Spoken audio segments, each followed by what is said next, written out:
because 2/3 of Virginians live in cities and suburbs, which are core Democratic areas. Will we see some of that rural voter turnout? We shall see. Again, all of those numbers are going to start pouring in here. We have the polls closed. We are going to see how Virginians want their voices heard tonight in the most historic race in Virginia history, guys. We're going to send it back to you. Again, this house is going to be rocking. You can see over my shoulder as the public starts to file in here in Spanberger headquarters in downtown Richmond. We're going to send it back to you in the studio. And all of this happening during the longest government shutdown in history. So there are lots of contours around this particular election. Thanks. Yeah, and we're also keeping an eye on Winsome Earle-Sears' campaign tonight. Our Marcella Robertson is in Leesburg tonight. Hey, Sella, how are things there? Hey, good evening to you both. Well, we've had a couple of mic checks. The music is going now, and about 30 minutes ago, the doors opened for supporters, Earle-Sears supporters. They started filing in here. So they, of course, are hoping to witness history, right? With Simone mentioning that either way, no matter how this ends up tonight, history will be made with Virginia electing the first woman to serve as governor in the Commonwealth. But I do want to mention, you know, of course, Earle-Sears really has run a campaign as this pro-Trump conservative, but the president has not actually endorsed her through all this. Do want to mention that there was a telethon that the president held last night for Republicans, but never actually mentioned Earle-Sears' name individually. So it's just something important to note there. But again, her supporters here hoping to witness history tonight with the first female governor elected. I want to mention too, important throughout this campaign, that Abigail Spanberger has really been leading Earle-Sears in the polls consistently throughout all of this. In fact, the latest poll released just a couple of days before Election Day had Spanberger leading 55% to 44%. But if you ask Earle-Sears' campaign and her supporters, they say they're just going to wait to see how everything plays out and how those numbers start to come in later tonight.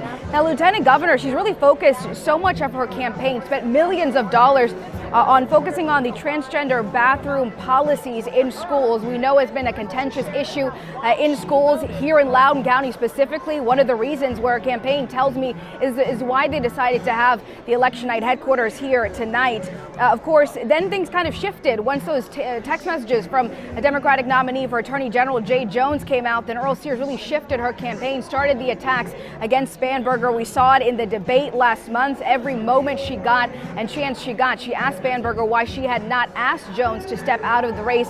And the most recent campaign ads leading up to the weeks leading up to this election day, that's really what we saw, that shift and that focus. Of course, we know the economy is top of mind for voters too. They want to know how the cost of living and everyday life will improve for them with the next governor. And that's something that Earle-Sears addressed at a rally yesterday, just in those final days before Election Day. Take a listen. Very intentional about everything. All right, Marcella. Thank you. We'll check back in with you a little later. In the meantime, we want to bring in our panel now. Dominique and Puneet are still here with us. A lot to talk about. We want to start with Abigail Spanberger. We know for the duration of this campaign, she's had a double-digit lead. So, Dominique, we'll start with you here. Do you think the polls are accurate here? I do think the polls here in Virginia are going to be accurate this year. I mean, looking at this election cycle, there is a large group of people who feel very impacted by everything that's happening with the government shutdown, with the Doge firings, so on and so forth. I know, talking to voters here in Nova, so many voters are so frustrated with what has been going on at the federal level, and it's really energized them to go out and vote. I saw a voter earlier today at the polls who mentioned the only reason they were free to go vote today was because they were laid off and they were affected by the Doge firings. So I think the polls are correct. I think we're going to see a great night for Abigail Spanberger and hopefully down the ticket for the other Democrats running. Puneet, I know you've been out with Winsome Earle-Sears campaigning with her. If the polls are accurate, they don't quite show her pulling this out. But again, it's an early night. You never know. Turnout, you never know. And that's what is important. Winsome has worked hard. In fact, when I was running for lieutenant governor, the reason she won, not only she's beautiful and Marine, but I think she gets to the people. She's able to understand the emotions. She's able to talk common sense. And I guess hopefully the message gets to the Virginians. And hopefully we have the polls, I don't believe, because they always are, in some cases, wrong or right. But I believe it's the people's will that'll speak up. And I hope we make history, which we are going to make history. Will be a great history to be made with Winsome as the next governor of Virginia. Well, clearly, and an immigrant. Well, clearly history will be made tonight. But let's talk about how significant the economy versus culture wars were for this. I mean, I know that after this October surprise with these text messages, we saw everybody sort of shift their gears. And certainly Winsome Earle-Sears was talking quite a bit about culture war issues, and she shifted quite a good deal to address what she believes was a candidate who should have dropped out of the race. Well, I think more than culture war, we also see the money war. In fact, we've seen unions and we've seen outside money and huge money coming in. In fact, if you see Spanberger raise almost $85 million compared to what Winsome Sears did, it's just the grassroots pop and mom, and it's the unions and the big conglomerates coming in and supporting Spanberger. So this has been a common sense approach, and hardworking Virginians who are looking to vote for their rights and, more importantly, their future. And I guess we'll hear what happens in the next few hours. Do you think that's been a distraction when you're talking about these culture wars and the economy with so much happening, especially here in Washington? Well, you know, I think when you look at Abigail's campaign, she's focused on kitchen table issues, on making Virginia more affordable, allowing people to be able to live where they work. And that's been a huge effort for her. She's not been getting distracted by the culture war that has been going on. She's not been addressing a lot of these topics that don't actually matter to, you know, working Virginia families. She's really focused on delivering an affordable Virginia that we all can live in, and not just, you know, focusing on these culture wars that divide us. We're going to move on to another segment in just a moment, but I think both of you should weigh in on this. How has this October surprise with Jay Jones and these violent texts shifted and impacted this race? Well, Jason had a tough uphill climb, and now he's almost, I believe he's going to win tonight. And that also tells where the Democratic Party has moved towards. It's unfortunate it's become more socialist, as you see what's happening in New York and around the United States. But you're saying that's where they moved toward because of these text messages? No, just the text message, but that's the mindset. It's just when the leadership starts talking about, I want to see my opposition dead and his family buried, what does the common person start to say and speak? In fact, that's what happened today at Spring Hill, where I go vote. In fact, one of the volunteers, Republican, who handed out a ballot to a gentleman, and he said, I don't want a ballot, I would rather see you dead. Now, that's the kind of emotion that's coming in, and the threats people are getting, and that's what I believe that Spanberger should have distanced herself from the Attorney General, Jay Jones, the candidate. And I think that's the reason why I believe Jason Miyares, who's done a great job as Attorney General, is going to be next Attorney General again. And that's safety, security is a very important issue for Virginians. How do you and respond? Americans do. How do you respond to that? Yeah, I don't know if we see eye to eye on this. First of all, Abigail Spanberger, the idea of her being a socialist is pretty laughable, I think. But, you know, political violence has no place in Virginia, it doesn't have any place in the United States. I think it's a terrible place for us to be when political violence is acceptable. You know, and Jay's text messages were disgusting, you know. But the reality is having Jason Miyares, right? He's done a lot of his own dangerous things for Virginia. We have to look at, you know, police brutality cases that he hasn't tried, where he's sided with police who've been involved in those. You know, you look at the education system and everything the Trump administration is looking to do to undermine the awesome system we have here in Fairfax County.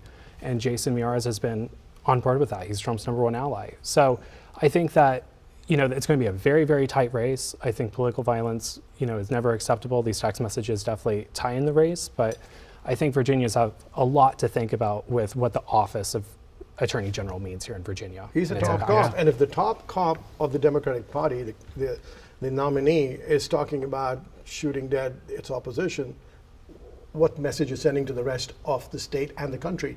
And we've already had an assassination attempt on the president. We've already had Charlie Kirk, I would say, martyred, assassinated. Now, and these are things which people take. And when President Biden says, well, we need to have a big sign on him. And that's what translates to people. That's what common people say. And that's the reason we want to have a very civil, intelligent conversation where the viewers feel that we are debating. And if I don't agree with you, it doesn't mean I have to kill you.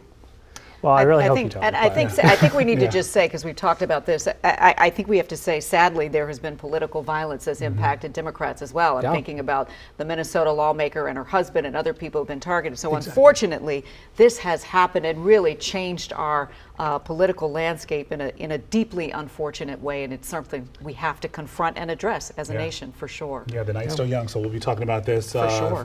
throughout the evening for sure. But we want to get to our Matthew Torres because he is in Richmond as well tonight with how his Jay Jones supporters are feeling. You spoke with the Attorney General candidate not too long ago. What is he saying, Matthew?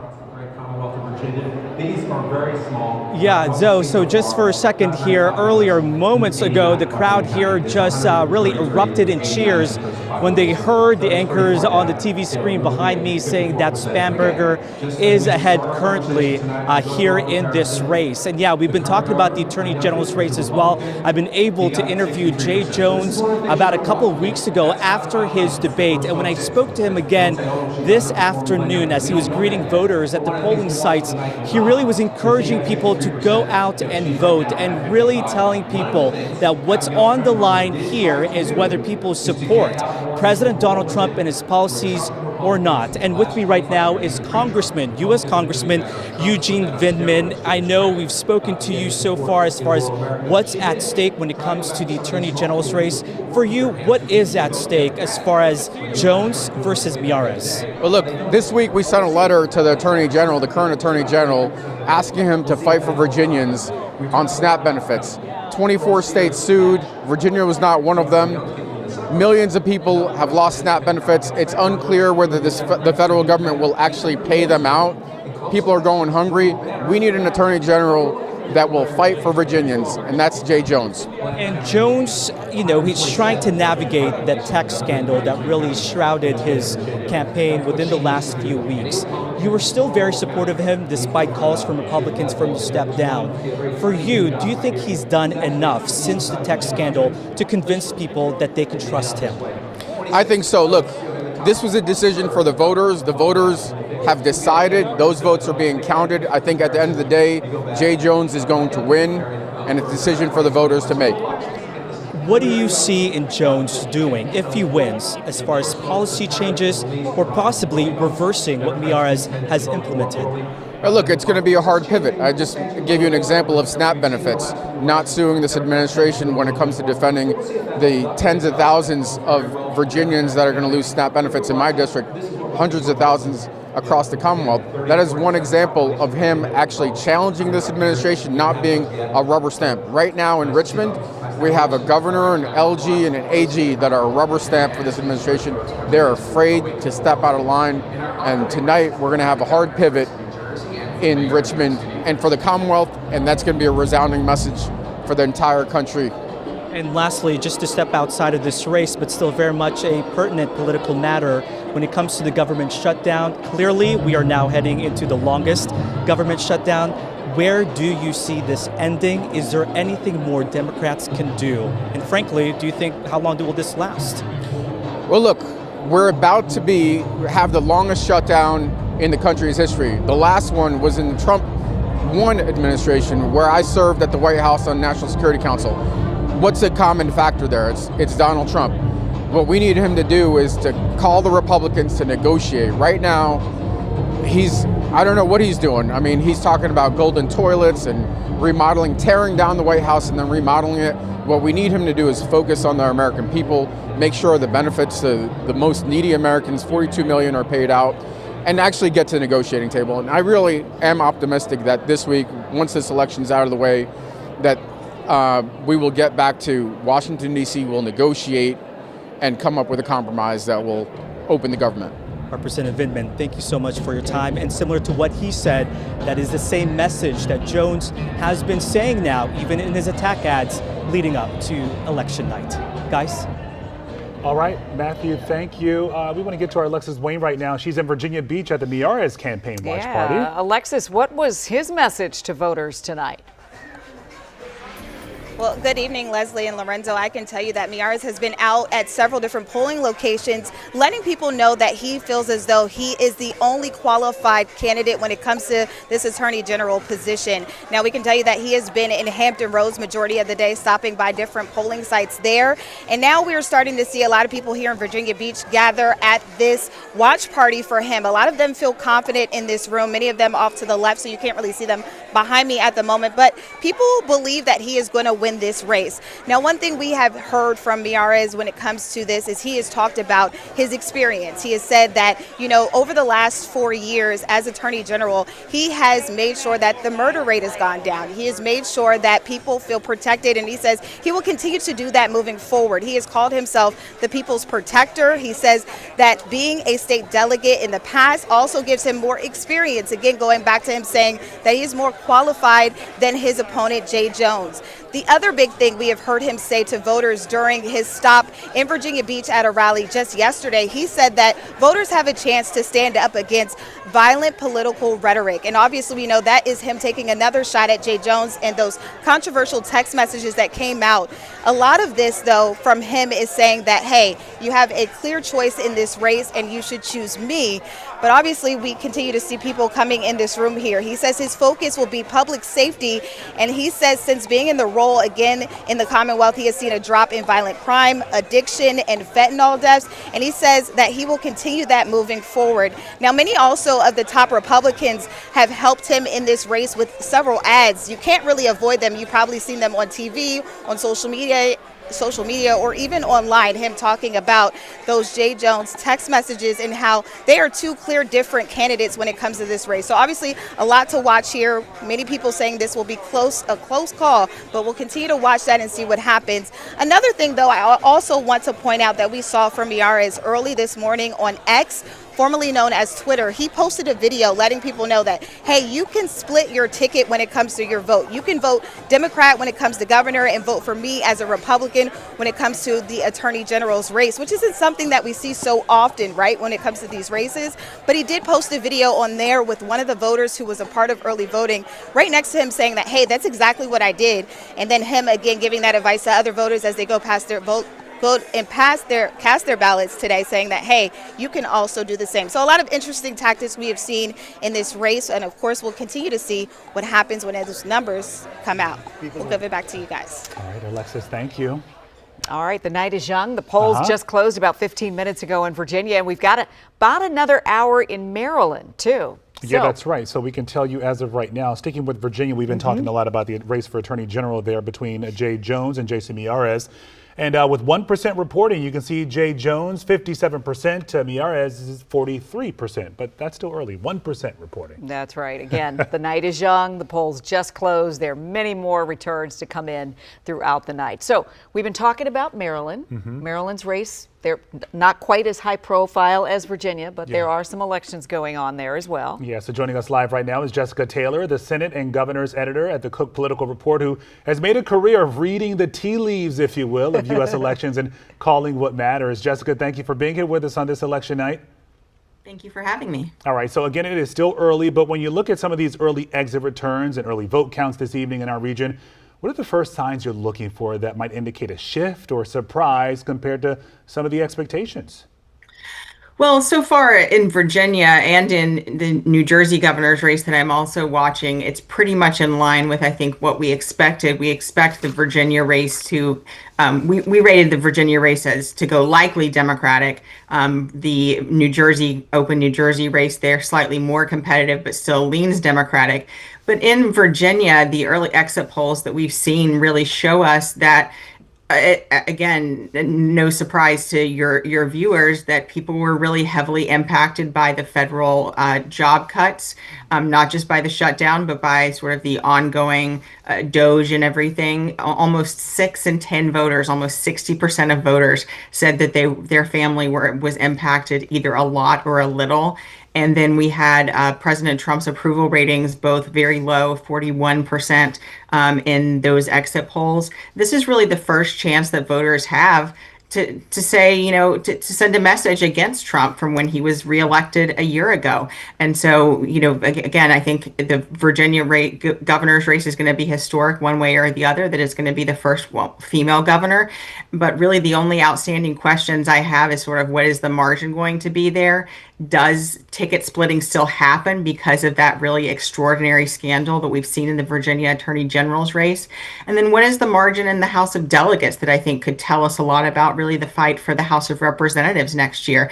If Democrats are winning back some pretty more friendly, redder territory, that could really sort of bode well, even as we see, fights over redistricting happening and seats that they need being cut down. That could really sort of bode well for their chances this time next year in 2026 as well. Okay, so in the Senate and with the governor's landscape nationally, you've spent some years tracking the rating changes at CPR. Are there races that you believe tonight are the most vulnerable? And if so, why should viewers in the DMV care about those outcomes? Again, I think for in the DMV, it really does to me come down to what is the margin in the House of Delegates? Are they able to expand to even 60 seats? Would just be, I think, a really great night for Democrats as we're looking in that regard. And is ticket splitting still happening in those races? In New Jersey, that is a race that is closer because you have the Republican there who's been on the ballot 3 times, Jack Ciattarelli. But he's also tied himself very closely to President Trump this time around. So as we look at those races, those are really sort of the important ones. And, for Republicans that are going to try to, if this night doesn't go very well for them, they're going to want to point toward Zoran Mondani in New York as sort of the face of the Democratic Party. But Democrats are going to want to point towards someone like Abigail Spanberger, a moderate Democrat, former CIA operative, and Mikey Sherrill, if she wins the governor's race in New Jersey there, who's a former Navy fighter pilot. So it really comes down to me about what kind of party do Democrats showcase going forward in 2026 as well. All right, Jessica, so talking about coverage and issues here in the D.C. area, what should we be paying attention to that might be flying under the radar at this moment? And a lot of folks aren't giving it enough attention. Well, it's simple, but the economy is the number one issue. But I also think that really, as we look at sort of the messages that Winsome Earle-Sears was telegraphing in her ads, focusing on, transgender issues in schools and different things, was that an effective message for President Trump? It was. But it was really because Kamala Harris had given him some running room on that. But I think that now the economic landscape is very different 1 year into the second Trump administration. And so, I was talking with a Republican strategist today, and they were saying, really that she very much misread that this is not a social issues election, and that really she should have even attacked Spanberger more on crime issues, tied her to, not voting to condemn DC crime changes and things like that. That would have been a more effective message, particularly perhaps even in Northern Virginia. So I think really if she loses as we expect, I think it really will have been because Winsome Earle-Sears did not have a good answer, I think, to the economy, to the way that federal workers were feeling under assault, and was at a time when the economy was so tantamount that she was focusing on social issues and not sort of the bread and butter issues of the economy. All right, Jessica Taylor, the Senate and Governor's editor at the Cook Political Report. Thanks so much for being with us tonight.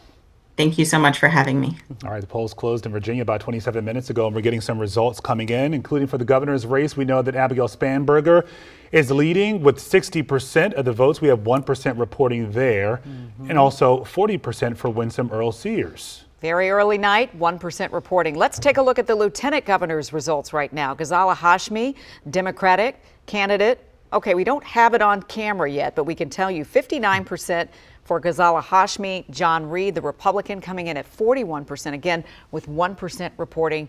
We'll be continuing to update this through the night. We'll take a quick break and we'll be right back.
Hey, 1, 2, 3, 4, 1, 2, 3, 4. Who are we talking to? Who's in the booth? Who's hanging out? Scott? No. Who's the director? Oh, Scotty Too Hottie. All right.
Our election night coverage continues tonight, streaming on WUSA9 Plus. Yeah, Virginia continues to be in the spotlight tonight, of course. Joining us right now is Sam Shirazi, host of the Federal Fallout podcast.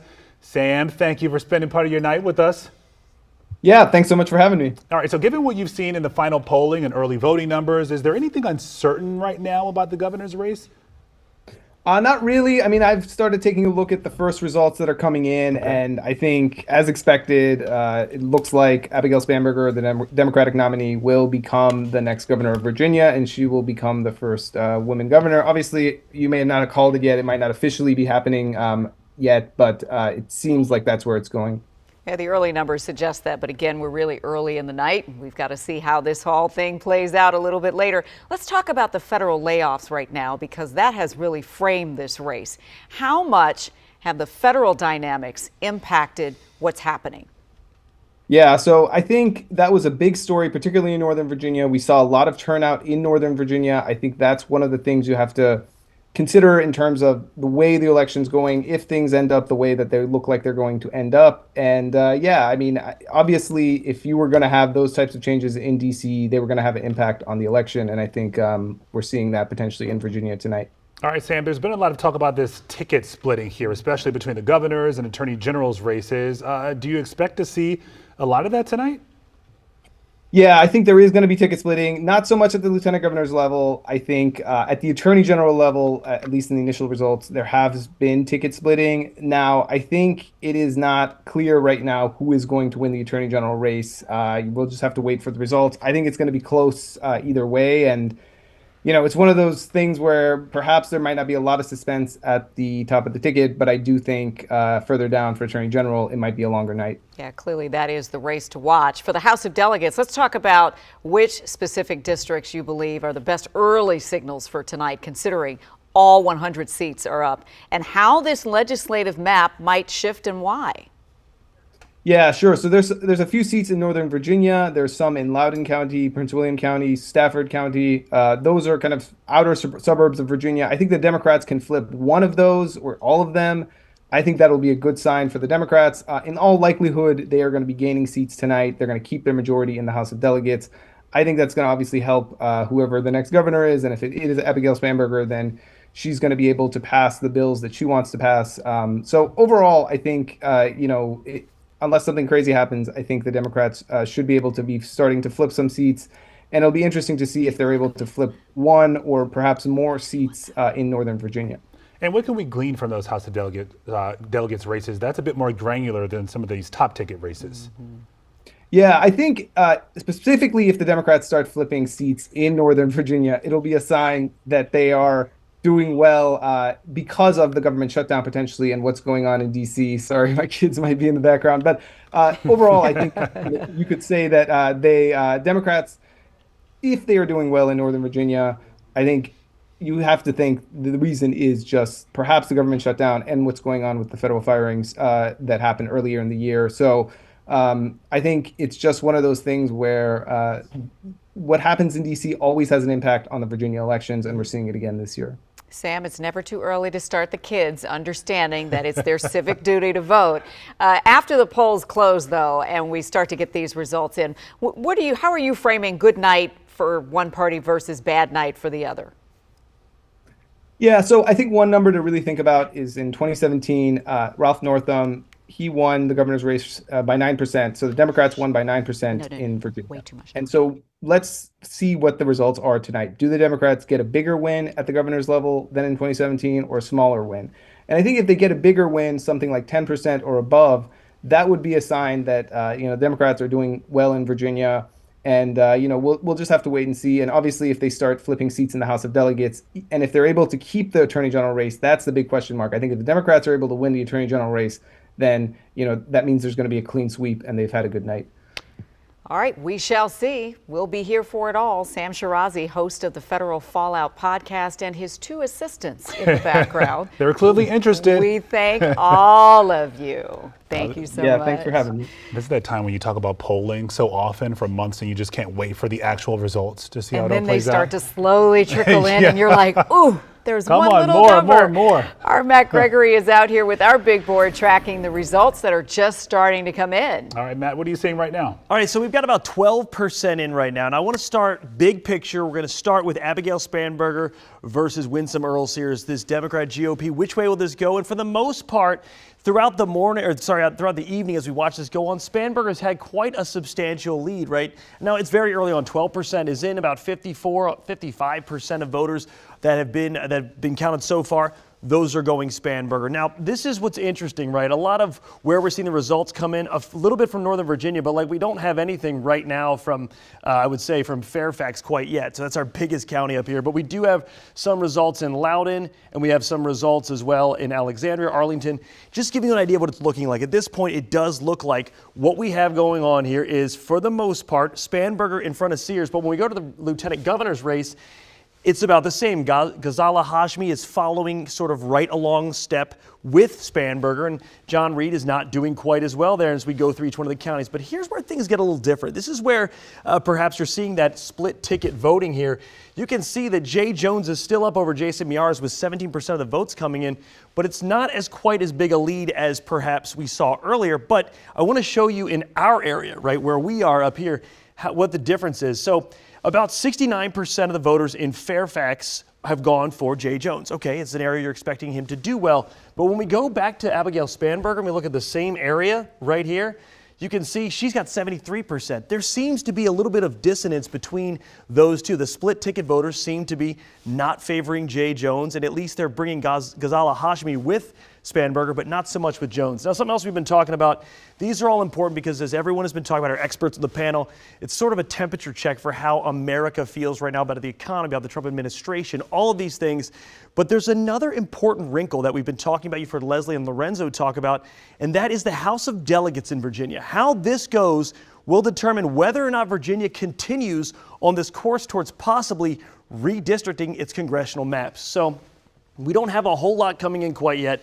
We need to get to about 51% in order for the proposal for the House of Delegates and for the Virginia Senate, for the General Assembly to go forward with redistricting. And some interesting races that seem to be at least called to an extent.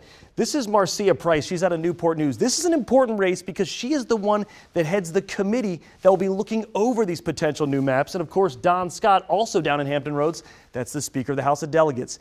Every one of the House of Delegates, all 100 seats are up for grabs. And like you heard folks saying on our panel, if they're able to flip, Democrats are, some of these Northern Virginia red seats, that could really determine what happens next. So I've got my eye on 3 races, and they're important for the reasons that I kind of stated, that if these are flipped, this will give Democrats a bigger majority in the House of Delegates that they already have. So this right here is Ian Lovejoy, Elizabeth Guzman. Now, Guzman, several election cycles ago, held this seat. So now she's running against the incumbent, but she also has name recognition. Name recognition is so incredibly important in elections, especially delegate races, because that's all you really have. You don't have as much exposure as the others.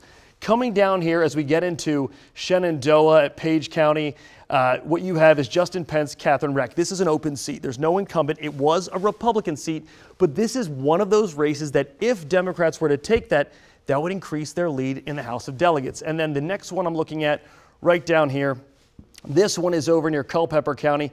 This is Karen Hamilton and Sarah Ratcliffe. Again, this was previously a Republican seat. At this point, Hamilton is sort of holding steady with what we would have expected here. But if Sarah Ratcliffe flips this seat, again, another seat in the House of Delegates that goes towards the General Assembly and this potential redistricting. And I'm just going to give it real quick. This is why this is so important. Texas, they can just decide to redistrict within their General Assembly. In Virginia, this requires basically a constitutional amendment. They have to pass this in this special session they did last week and then pass it again in the upcoming General Assembly regular session. And then if the state of Virginia or Commonwealth of Virginia wants to redistrict, then they can bring it to a referendum. So there's many steps, but if they don't win, Democrats, the House of Delegates, this redistricting plan dies right here on election night. So one last big check right here. We're about 20% in now. Abigail Spanberger with a 17% lead, almost, it keeps flipping as I'm talking, coming down to about 13% lead over Winsome Earle-Sears. Where are we with the Attorney General race? Jay Jones, much closer, 52% to 47%. So you can see there is this effect that we are starting to see even in our Northern Virginia, which is a notoriously blue area. We're starting to see sort of this split between people who are voting for Ghazala Hashmi and Abigail Spanberger, but perhaps not so frequently voting for Jay Jones. They seem to be going at least for Jason Miyares in that realm. That's what we're kind of seeing on the big board. And then the last thing I want to kind of look at is we're trying to see how has Virginia changed since the 2024 presidential election. So I've got my eyes on some of these, Loudoun County as well as Fairfax, in terms of what does Spanberger's turnout look like compared to Kamala Harris's and vice versa. So we're trying to get an idea of what this will look like in the stretch, because a lot of this could determine what we see coming up in the 2026 midterms. So that's what I'm keeping my eye on. I'll send it back to you guys. We're going to have some other ideas coming up, and I'll keep updating you with the numbers as we go through the night. He's lots to talk about. He's so good He at this. is. He's so great at this, We're going to keep Matt. you busy I'm only tonight. as good as the numbers. Just stick around with us, Matt. I'll try. All right. Thank you, Matt. So we have our analysts here with us, Puneet Alawaliya with the Fairfax County GOP and Dominic Thompson with the Fairfax County Democrats. So Matt threw out a lot right there. What do you make of these numbers and what we're seeing so far? They seem to be pretty in line with some of the polling we've seen over the last couple Puneet was of over weeks. here taking copious notes. What, does he get ready to take a final exam? No, it is, well, again, I said I didn't believe the polling. I believe more in the people of Virginia, how they vote and how they vote their conscience and their pocketbook.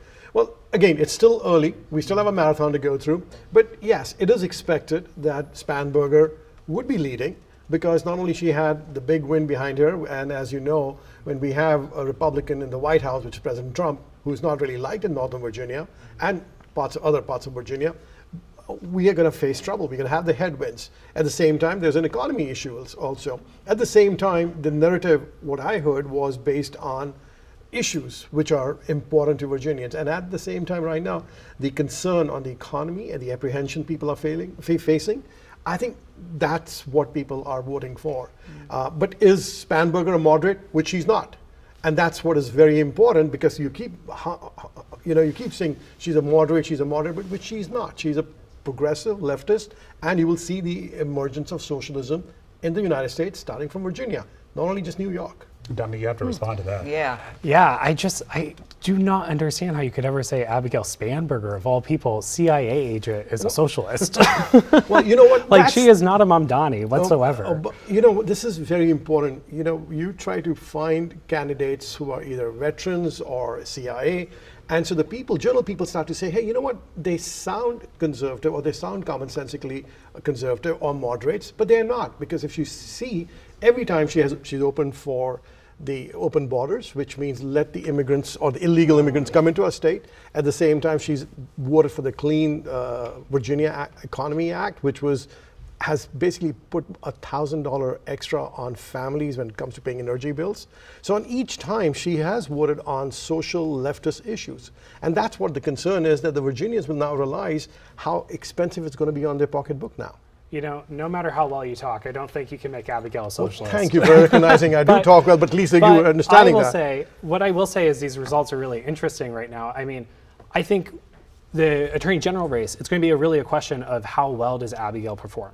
You know, I think if Abigail is getting over 55% in the race, I think that Jay Jones has a really big shot with Attorney General. Because she'll carry it. Yeah. So, I mean, because it's not just split ticket voting that we're looking at when you look at the results. It's also voters who voted for Abigail Spanberger and who voted for Ghazal Hashmi skipped the attorney general on the ballot. Do we So it's not know, just do we have a sense of how many people maybe went down the ballot and decided not to vote at all for attorney general? We'll have to leave that to our amazing analysts over in the there. past, but- I was looking at a stat before the last race. It was roughly 17,000 people who did not vote for attorney general in that race. Jason Miyares, obviously we know who won It that seemed one. like in some of our reporting that some of the people we talked to seemed to telegraph that they were not clear about whether they were going to weigh in on that part of the ballot, which would be an interesting thing to kind of study, right? Well, safety, security is important to all families, and be it in schools, be it in your home place, and I think that's a very big concern.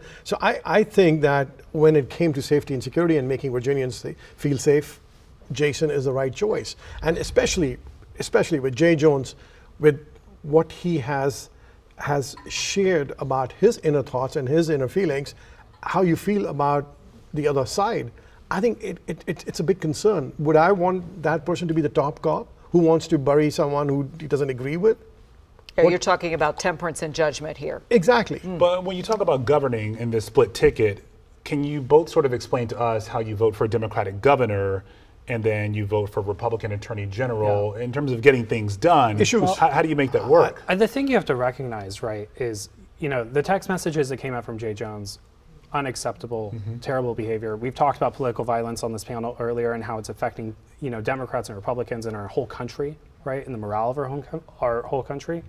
But we have to look at policies, and what Jason Miyares has done on the job. I mean, Jason, he's done a fantastic He's job. going to he will work to do his best to make sure that abortion rights don't exist in Virginia. He is, worked do you want abortion? I like to finish what I say. Sorry, go ahead. But, he's already defended cops who have been, accused in police brutality cases and making sure that charges aren't brought against them. And, you look at education. The Trump administration is trying to strip funding away from states all over America, from our education system, which is already underfunded. And, Democratic state attorney generals have been suing the Trump administration to get back education funding. And, Jason Miyares has sat out of that. So policy-wise, there's a lot to worry about with this guy. We've got to move on from this, but I'd like to come back to this when this is over to kind of talk with you about the question Zoe was presenting, which is, in this environment, is there an environment where you can have a split ticket and two different political ideologies can work together on behalf of the people they are supposed to represent? We'll come back to that. But first, we got to talk about how there are a lot of eyes on New York and New Jersey, two states with high-stakes local and congressional races that could offer some early clues about voter sentiment heading into next year. Yeah, Anthony Talvanto, CBS News Director of Elections and Surveys, joins us right now. Anthony, thank you for being here with us. Good to see you. Absolutely. Good to see you. I have the latest from the decision desk here. These are our Virginia numbers. I've got the map up, right? It's an election night. Wouldn't be an election night without the map up. Now, here's what we've got. Right now, our data desk is estimating that this is likely Spanberger. Now, what that means is you've got not a projection yet, but that's the way the trend is going. And what you're seeing here, let me show you a couple of key points here. If I dial in right now on, let's say, Loudoun County, right? What I'm going to do is I'm going to compare this to the 21 governor's race right there, and you see how much better Spanberger is doing than Terry McAuliffe did. And that's just one example in those crucial D.C. suburbs where Democrats, if they're going to win the state, need to really run up the score, and Spanberger is. So that's an example of what we see going on throughout the state, where her performance is doing pretty well. I'm going to show you this really quick because it's actually instructive. I'm going to bring up the slide that is going to show you women voters. And here, look at this lead among women voters for Spanberger. That, I think, is really important, too, because for the Democratic coalition, they need to run up the score on that. So that's the story that's unfolding in Virginia right now, guys. That is fascinating, Anthony. Let's talk about some other races, because we've sort of hinted that New York City and New Jersey have some big races are going on there. What's at stake there, and what are the numbers showing right now? So I want to show you this because it's about President Trump. He's not on the ballot, but he's on a lot of voters' minds. When we look at not just that Virginia governor race, but the New Jersey governor's race, half of voters say he's a factor in deciding their vote. In California, on that redistricting proposition, 60% of voters right now in the exit polls telling us he's a factor in deciding their vote. So that's going to be one theme that goes through the night. And the other big theme that's going to be going through there, of course, is the economy, is affordability. I'm going to take you over here to New Jersey, where we're seeing a lot of people who are dissatisfied or even angry about the direction of the country. That's a theme that's playing out in a lot of these races. Interesting, seeing that 60%, roughly 60% in New York saying that Trump was not a factor in their vote when it comes to the race for mayor there. Especially since he seems to be making some endorsements in the days leading up to the election. That's right. So, Anthony, are younger voters or first-time voters making a measurable difference at all in either New York City or New Jersey in terms of turnout today? I can show you Virginia right in here, and I can show you the young voter breaking heavily for Democrats. So there's one answer to your question. The part in New York City, yes, because in the early vote, what we've seen is a proportionally high turnout from young voters. I'll just scribble it here. We think turnout in New York City is going to go higher than 2 million. For context, that is very high for a mayor's race. So it answers your question. Yes, we think young voters are going to play an important part in all of these races, guys. New York City races are measured by boroughs. So which areas are you watching closely tonight for those early indicators of trends? Yeah, sure. Let me bring that up for you, and I'm going to show you. Let me dial up the New York mayor race here, okay? We don't have any vote in yet, of course, but if I swing over and I show you by borough the way this broke out, okay? The key places we're going to watch, I'm going to bring up the primary vote, because what it tells you is back in the summer in the primary, one of the things we saw was that the outer parts of the boroughs, outer parts of Brooklyn, of Queens, of the Bronx, for folks who know New York City, they went more for Cuomo in the primary. That was among Democrats. You have to imagine if he's going to be competitive tonight, he's going to have to replicate that. He's going to have to do as well or better with not just Democrats, but then widen that out. Whereas the Mamdani vote here in blue, he did well in a lot of Manhattan, in a lot of the closer in parts of Brooklyn over here. That's where we're going to be watching to see if he can replicate that vote. So that's what we say when we talk about the boroughs of New York and how we're going to watch all of this and the neighborhoods themselves unfold, guys. A lot to watch, even down to the boroughs of New York. Anthony Absolutely. Salvanto with CBS News. Thank you so much. We appreciate it. We'll see you back here later tonight. And our election night coverage is far from over. Stick with us as we cover the biggest races here at home and nationwide. We'll be right back.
We're back now with our extended election coverage, talking right now about the lieutenant governor's race here, getting some early numbers in. Ghazala Hashmi, the Democratic nominee, coming in at 56%. John Reed, the GOP nominee, coming in at 44%, with just a little more than 1% reporting at this point. 21% 21% now. Okay, we can see that. We got now. a huge chunk. We got a big jump there. I'd be concerned if we were still at 1%. You know what? It's the little numbers, so I'm going to give you the little numbers because these eyes can't see those little numbers, so I'll defer to you. All right. So we've been talking more broadly about the idea that there could be a split ticket here and what it means to govern in an environment where it's not one ticket takes all, one side takes all. And you all were having a rather spirited conversation, but I think it's valuable for our viewers and our community to have a better understanding of how this could work. Yeah. Because you go ahead, you start. Oh, well, I will. I think it's good because I think there got to be checks and balances. Good governance comes with both sides taking a role on leadership, and I really wish that we do have a statewide Republican candidate who can make Virginia safe. That's what his top job would be, was one. At the same time, do fight for education where parents have a say. Let's look at merit-based education. You kept saying that Jason Miyares hasn't done anything, but I know when I was running for statewide, for Board of Supervisor, which oversees the budget of schools, Jason Miyares was right there with me, and I, as anybody is who was beneficiary of the American dream, I believe merit-based education is so important, and Jason stood for that. At the same time, parents have a right, and homeschooling is important. That's what we've seen. Why in Loudoun County, we've seen the numbers of students going to schools has reduced. At the same time, I also believe that when we look at the future of Virginia and Virginians, I think the right to work is a very important issue, and I think we should still stick to that. And having Jason there is going to be a very positive thing for the Republican Party. I know you're going to want to respond, but we got to tell you, we got a little breaking news here. CBS News has called this race for Abigail Spanberger. Yeah, she'll be the first woman to serve as governor of Virginia when she's inaugurated. And right now we want to get to our Simone Diablo because she is with Spanberger's party in Richmond, Virginia. It's probably rocking right now. Yeah, hopefully Simone can hear us. Okay, she is not with us quite we'll yet. Get to her in just a bit. But continuing that conversation we were having a moment ago, because we know this is huge news. Yeah, huge news. So we have this has been decided essentially. Well, first thing is, it's great that Virginia has the first socialist democratic governor. Oh my. Let's go with first woman. Well, the first woman, where it is due, it's due, but you have to also recognize what she stands for, what she believes in, and what you will see for the next 4 years. And that's where I want the Virginians and the American viewers to know what they should be expecting from Spanberger. And let's see how the night falls and falls through. I hope we can have Jason in there, and of course John Reed. It's still out there. Let's see the game. Yeah. All right, our Simone Diablo. She can hear us now. What is it like there, Simone, after getting this big news? Hey guys, this room just exploded at Abigail Spanberger headquarters in Richmond because CBS News has just projected her as the winner of the Virginia governor's race. I'm just going to pivot slightly so you can get a feel for the energy in this room right now. Again, the room just erupted as she is projected to sweep this Virginia governor's race. The polls only closed barely an hour ago, and here we are. You can see the energy momentum in this room as not only the public, but people are here very excited to support Abigail Spanberger as the next governor of Virginia, the first woman to be leading the Commonwealth. Now, there's a couple of things we're going to continue to watch for here, right? Because there was so many indications that Democrats are hoping how the top of the ticket goes is how the rest of the ticket goes, right? So the lieutenant governor's race, the narrow race that is shaping up in the attorney general's race between Jay Jones and Jason Miyares, how will those shake out? We do not know yet. And Democrats have been keeping a very close eye on those rural pockets of Virginia to see how those voters have mobilized. But again, Democrats here I've been speaking with, this is a who's who of Virginia politics. I've been speaking with House Speaker Don Scott. He was telling me he had no doubt that Abigail Spanberger would come away with the win as Virginia governor tonight. In fact, he was talking to me about could there be a Democratic sweep scenario. So that is now something that we will have to watch as we see these numbers start to trickle in. So if this blue wave materializes, so to speak, if, again, Spanberger wins decisively at the top of the ticket, could we see Ghazala Hashmi at lieutenant governor also sealing a win, potentially Jay Jones squeezing in a narrow win here, depending on how those polls really shake out. But we do know officially, CBS News again projecting that Abigail Spanberger is taking the top of the ticket. She will lead the Commonwealth as the first female governor of Virginia. A couple of things that we've been watching too. Hundreds of thousands of Virginians voted early. Mail-in ballots, that was a key thing to watch, either in person or through mail-in ballots. There is so much more uncertainty than we've seen with other election cycles, particularly presidential election cycles. This is a non-presidential year, of course. Normally, there's not this much momentum, there's not this much uncertainty, and we've really been watching that play out because of a few October surprises. Those October surprises look like Jay Jones' texting scandal. It looked like the Democrats coming forward saying, hey, we are actually going to push for this redistricting, which really had the potential to shake up the ticket. That would have been fascinating to watch. It does appear that at least at the top of the ticket, it has had what we could say a positive effect on the ticket, right? So that was something that was really of concern because, look, something that Virginia we've been watching really play out is how the government shutdown is affecting our friends, our neighbors in Northern Virginia. We have seen them suffer through DOGE cuts. We have seen them suffer through, not receiving SNAP, not receiving payments.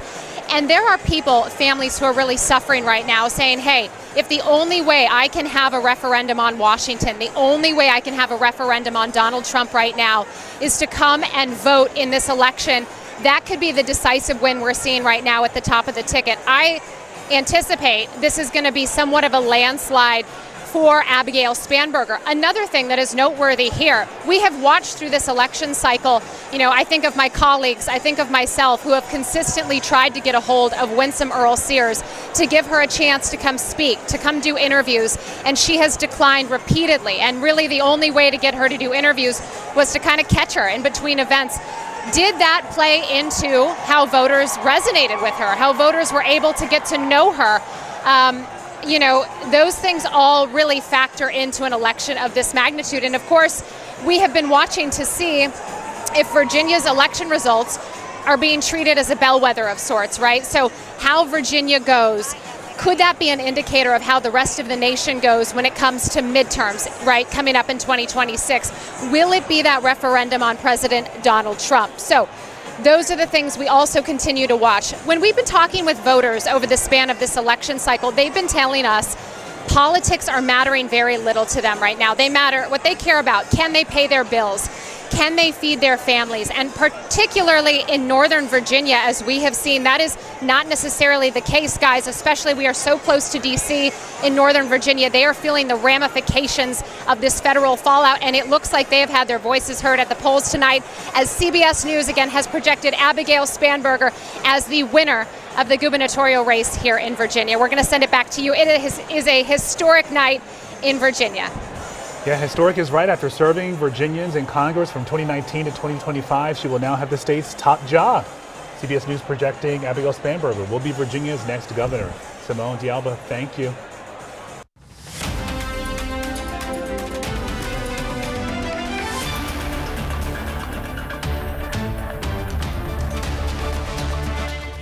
It's election night 2025 on WUSA9 Plus. The polls just closed a few minutes ago in Maryland. They closed at 7 in Virginia. Yeah, we got big news. Yeah, the biggest race happened in Virginia. It was called just before 8 o'clock for former Democratic Congresswoman and CIA officer Abigail Spanberger. She is projected to become the first woman to serve as governor in the Commonwealth, defeating Republican Lieutenant Governor Winsome Earle-Sears. We're starting to get those first returns in for the Virginia governor's race. Again, as we just said, CBS News has projected this race for Abigail Spanberger. You see the numbers there. Also, AP has called this race for Abigail Spanberger as well. Yeah, you can see 21% there reporting so far. And also the big races in Virginia, some other ones we're following. Democrat Ghazala Hashmi is taking on on Republican John Reed in the race for lieutenant governor, again with 31% of the votes in. Hashmi has 55%, Reed 45%. Let's talk about the Attorney General race right now. Democrat Jay Jones is challenging Republican incumbent Jason Miyares. That election rocked by the Jay Jones texting scandal. Zoe, I will give it to you because the numbers are far too small for me. This is interesting. You can see right here, 31% reporting. It'll be interesting to see when we get to that granular level where these numbers are coming from. But so far, Jay Jones has a sizable lead, 53%, to Jason Miyares is 47%. So with that said, we know Virginia is in the spotlight tonight, but several other races are holding key elections as well. That's right. Polls in New York City will be open for another hour. We still got 3 more hours to go before the polls close in California. Hey, Erica Brown brings us up to speed on what's on the ballot around the country. Zohran Mamdani, a self-proclaimed Democratic socialist, cast his ballot Tuesday, hoping to become the next mayor of New York City. It is time now for a new day in our politics. Mamdani is facing former Governor Andrew Cuomo, a Democrat running as an independent, and Republican Curtis Sliwa. President Trump is telling New Yorkers to back Cuomo, writing on social media, quote, "You really have no choice." The president does not support me. The president opposes Zohran Mamdani. In a tight race for New Jersey governor, voters are choosing between Democratic Congresswoman Mikey Sherrill and Republican Jack Ciattarelli. It doesn't matter if it's national or local. Every decision that these politicians make affects at some point. It trickles down to your own homes. Here in Virginia, voters are also deciding on their next governor, another early test for both political parties and President Trump ahead of next year's midterm elections. There's so many things at stake. Former Democratic Congresswoman Abigail Spanberger is facing off against Republican Lieutenant Governor Winsome Earle-Sears in Virginia's governor's race, with the government layoffs top of mind for some voters. Especially as we head into the holiday season with people who are still out of work, I think we'll see something today. President Trump encouraged Virginians to vote Republican, but he did not formally endorse Earle-Sears, his party's candidate for governor. Erica Brown, CBS News, Alexandria, Virginia. Now, the commissioner for the Virginia Department of Elections is giving us a live update on how voting went around the Commonwealth today. Let's listen to that news conference right now.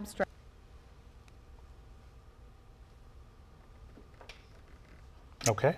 All right, sounds like it's still loading. May need a little bit of time, but we're going to be listening to Susan Beals give us an update on how things have been going in Virginia with an update on the polls closing just over an hour ago. I think it's still loading in now. the Code of Virginia, and it is run by a court. Candidates who would like to have a recount, the losing candidate, must first request the recount, and only those races that are within a 1% margin of victory are eligible for a recount. So it has to be a margin of victory of 1% or less. If the margin of victory is between 0.5% and 1%, then the candidate will pay for the recount. If the margin of victory is between 0 and 0.5%, then the locality will pay for the recount. In any event, a recount must always be requested. There are no automatic recounts in Virginia. The time frame for a recount to be requested would be after certification. So after December 1st, candidates will have 10 days to request a recount. So finally, I would like to thank everyone again for your attention. We would like to thank all of our local election officials for their participation in the election today, and I'd be happy to take your questions. I think we're going to start with questions in the room.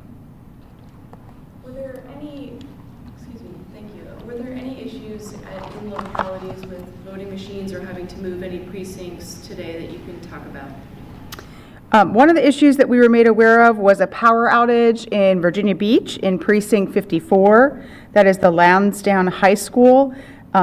They were able to keep voting even though they lost power because they had a battery backup in their voting machine and emergency lights that came on. So voting did not get paused in any way there.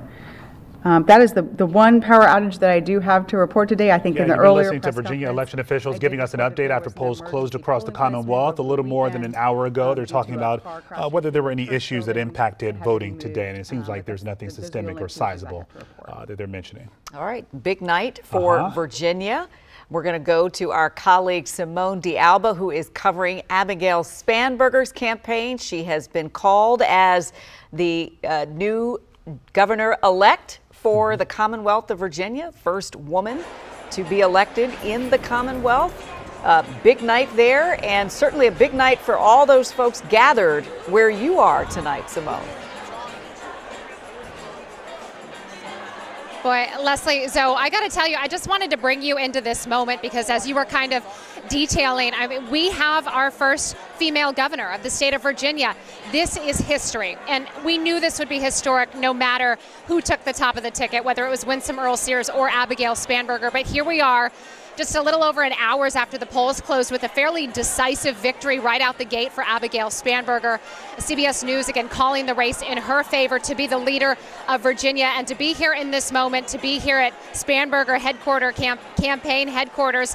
We are awaiting her giving remarks. We're awaiting her speaking. This room has just been rocking. We saw cheers going for a while. The room just erupted in cheers when she was announced as the winner of the governor's race. There's been so many people, so many politicians, so many people in the public who have really thrown their support behind her, and that voter turnout really echoed loudly for her tonight in this victory. I wanted to talk to you about a couple of things because we saw so many people cast early mail-in ballots. So those are going to be votes we continue to watch trickle in to see just how decisive the victory was. Because the margins will matter in this election more than anything, especially when you consider things like the balance of power. So we have all seats in the House of Delegates up for grabs, all 100 seats. And Democrats really, they're looking to expand their power, right? So to see how much control they really can have as now they're going to complete the trifecta, having the Senate, the House, and the governor's seat. It's a big deal for Democrats, especially as they're looking ahead to midterms and saying, hey, do we have the pieces in place to redistrict, to enter this redistricting conversation, which has become a national conversation, one that is quite polarizing. So watch to see how those pieces fall into place as we go throughout the evening. I did want to mention, I spoke with Virginia House Speaker Don Scott. He is the first black man elected to the job, and he really shared some insight with me about why he was supporting Abigail Spanberger tonight. So go ahead, let's see if we can play that sound from him. Final question, what does this mean for the state of Virginia electing its first female leader? It just goes to show how far we've come. Think about it. We elected our first African-American governor in 1989. 30 something years ago. And it took us this long to finally get a woman, a very qualified, and there's so many more who came before who are qualified. And finally we get our first female governor. I'm excited to work with her. I'm excited to make sure that she's successful, and I'm sure she will be. And we want to make sure that she's not the last. And that will be her job, and all of us to make sure that she's successful. Speaker Scott, thank you for your time. Appreciate it. Okay, so there you hear, Speaker Don Scott talking to us about what it means to potentially watch this win tonight. He's here in the crowd, but a couple of things I wanted to mention as well. We have this story, right, of the government shutdown. It is coinciding in such a rare occurrence that we see a government shutdown coinciding with an election night, right? Politically, worst case scenario, right? And so we are seeing that start to play out as a referendum of sorts on President Donald Trump. We've heard throughout this election cycle that President Donald Trump notably did not put his support fully behind Winsome Earle-Sears. He did not endorse her. We heard him speak once about saying, she was lovely, she was talented, things of that nature, but he never did a full throat endorsement of her. And so, as we watch this play out, as we watch this election night unfold, we're going to see how big those margins are, how decisive this win really was for Abigail Spanberger. And again, we're going to see what she has to say when she takes the stage. We'll be keeping an eye out for Jay Jones. He could potentially be here in the crowd tonight. We're watching for that. Ghazala Hashmi will be watching her race. All those down ballot races, we're going to have to see if Abigail Spanberger gives them a bit of a boost. We'll send it back to you guys in the studio. Live from Richmond tonight from Spanberger headquarters. Simone, thank you. The governor-elect made history tonight, but she has a really tough job ahead. She's got to be a stabilizing figure in this politically turbulent environment, in a scenario where it could be a split ticket. That's right. It is not going to necessarily be the best and easiest environment to govern, we'll see how this all comes together. Simone, thank you.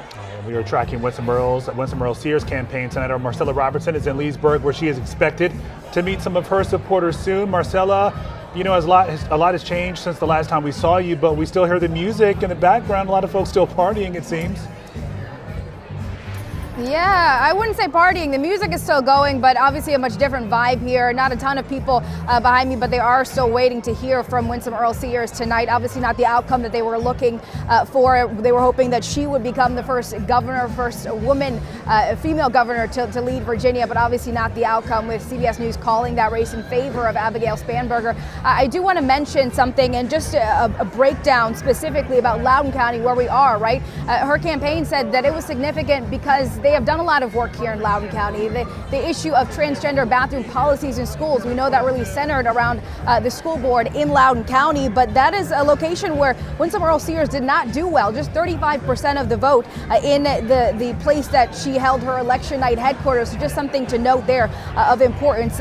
We heard Simone mention that this is a candidate who has really centered a lot of her campaign as a pro-Trump conservative, but the president never came out to endorse her. Again, never mentioning her by name specifically. He held a telethon for Republicans yesterday, but never specifically mentioned her name. And unfortunately, she had really been trailing in the polls consistently throughout this entire race, with Spanberger leading a lot of times by double digits. And so obviously we saw that outcome, again, not in Winsome Earle-Sears' favor. Something else that I want to mention, you know, she really centered around the transgender policies in schools. Jay Jones, well, we know the economy is really what is important to voters, and we also saw how important this government shutdown is, the rare occurrence that is happening during an election. And something else to notice, I mean, we have to remember too that this government shutdown, this is happening now, 35 days, a history-making shutdown, but Virginians have been impacted by a lot of Trump policies for the last 11 months. Those DOGE cuts, federal employees, hundreds of thousands of federal employees in Virginia that have been impacted by the Trump administration. And so I think, you know, Winsome Earle-Sears putting her support behind that administration obviously did not translate well for her campaign, and it really is significant for a lot of people here in Virginia. So just something to note there. Of course, the turnout was significant. Early voting, more than 1.4 million voters came out to cast their ballots early, and that is really just shows how significant what is at stake here, not just in Virginia, but on the national stage as well. So we are going to be waiting for Winsome Earle-Sears to come out here to address her supporters. Unclear exactly when that's going to happen, but we'll of course bring that to you live when it does, but obviously not the outcome or the turnout that her supporters were hoping for tonight. Back to you. Well, we're just standing by and hear what she has to say. Absolutely. And after we saw the bigger picture there, clearly it is not a party. No, it's not a party anymore. The music's still going though. All right, Marcella, thank you. And you know, as results continue to trickle in, we're joined by someone who really knows what these nights are like. Yeah, that's former Virginia Governor Jim Gilmore, who was in office from 1998 to 2002. Governor Gilmore, we thank you for joining us tonight. I guess first, let's get your reaction to Virginia electing its first woman to be governor, the office you held. Well, congratulations to Governor-elect Spanberger if all the votes hold up the way that we all think they're going to. Look, it isn't a matter of being the first woman. It's just what kind of woman. And the question is, I've been around strong women politicians my entire life, so that's not the most important thing. The question is, what was causing this from the very beginning? And, you know, I watch Northern Virginia's vote. I particularly watch Fairfax vote. And when you think about what's happened out here, a lot of government workers have lost their jobs. A lot more of them are still employed, but that they're on furlough and they're not being paid. The government is shut down, which frustrates many, many other thousands of people. And of course, as we all know, prices continue to go up, and inflation has been the key issue. So I think that explains what's going on. But if you'll indulge me for a minute, let me also say I've been around, and I want to thank Winsome Sears for the hard work that she's put in, the tireless campaigning. John Reed is a personal friend of mine, and frankly, I thought he might make it. But and the same with Jason Miyares, the incumbent Attorney General, and I was the Attorney General of Virginia, and I thought Jason would win. But I think that this is just not the Republicans' night. Yeah, you know, Governor, so we saw former President Barack Obama endorse Spanberger, but President Trump, he was really slow to show any sort of support for Earle-Sears, even barely say her saying her name. name. Yeah. So why do you think he was so reluctant, and do you think this was a factor with voters? Well, I certainly can't read the president's mind as to the way that he handled things, but he did come out and indicate that he didn't think Virginia voters ought to be voting for the Democrat ticket. So that's fairly close to an endorsement. But the main thing is that the president has got a lot that he's doing. I just think he chose not to endorse across the board in Virginia. Governor, that before you served as governor, you were attorney general. Obviously, you were hoping for a better outcome for Jason Miyares. We should say, though, we have not had an official call for this race at this point. You know, of course, that October surprise when we learned about those violent text messages from the Democratic nominee. What's been your reaction to those texts as you process what has happened during this particular election cycle? Well, it was widely discussed on your channel and in every other channel. It was widely discussed. And so what this means to me is that the voters of Virginia are sticking with the ticket. Spanberger, it looks like she's going to win with a large margin. And a lot of the people who voted for Spanberger are simply not breaking ranks and voting for John Reed or for Jason Miyares. They're sticking with the unified ticket. At least it appears that way. Now, you're flashing up your numbers there. Jones doesn't have an overwhelming lead over Jason Miyares, so that could still prove out as a result of the text messages that you were talking about. But if it doesn't, I think it's because that the voters that voted for Spanberger in large numbers are not breaking away from the unified ticket. Yeah, and Governor, based on the numbers you're seeing so far, what do you think the message is that Virginia voters are sending to Washington? Well, I think that what you have to really look at is Northern Virginia vote. I always watch Fairfax County pretty close because it is so powerful. And I looked it up a little while ago, and the vote was 110,000 for Spanberger and 39,000 for Sears, and the votes for this election day hadn't been counted yet. That was just the early voting. So the margin in Fairfax could be quite large. Not to mention Alexandria and Arlington and the suburban counties. I pay a lot of attention to Northern Virginia vote. I spent a lot of time, as you know, in Alexandria. I have a place to live up there, and I'm up there all the time. I love Northern Virginia, but my gosh, do these folks vote. And they don't typically vote, and they don't particularly vote Republican either. So you have to, now it's not impossible. I carried Fairfax. I think that Governor Youngkin carried Fairfax. So it can happen, but you have to have a powerful issue to run on. And in my case, it was the car tax, and in Governor Youngkin's, it was parental rights. But those issues did not cut this year for Winsome Earle-Sears. Governor Gilmore, you were governor at a very different time. This is an incendiary time, and that's probably a kind word to describe the environment that we're living in. But you also are part of that small club of folks who knows how to govern and has governed the Commonwealth. This is not going to be easy for the governor-elect. What advice would you provide to her? Even though she's not with your same party, she is going to be the governor for the people, all of the people in the Commonwealth. Well, I'll give you my personal thinking about this. When I became governor, I was beating the old bird type machine. And when we brought the majority into the House of Delegates, the Republicans, for the first time, I was pretty partisan and said things as a partisan governor that if I could take them back, I would. So my answer to that is, I think this provides an opportunity for Spanberger, for Governor-elect Spanberger. People would expect her to do maybe something like what I did and brag a lot about the Democratic ticket and the Barack Obama coming in and all those sorts of things. This may be an opportunity for her. Maybe she ought to reach across the aisle a little bit and show herself to be the bipartisan person that she ran as. And if she did that, I think her popularity would go way up and position her to be a good governor, because it isn't easy to be governor. There's lots of challenges with the state legislature, I promise you that. So we know that Governor Glenn Youngkin has a good relationship with President Trump. So what should be Spanberger's first move in terms of building that relationship with the president? There has to be some sort of communication. Well, I think she can communicate with President Trump, and she should. at the end of the day, I'd keep my eye on the ball.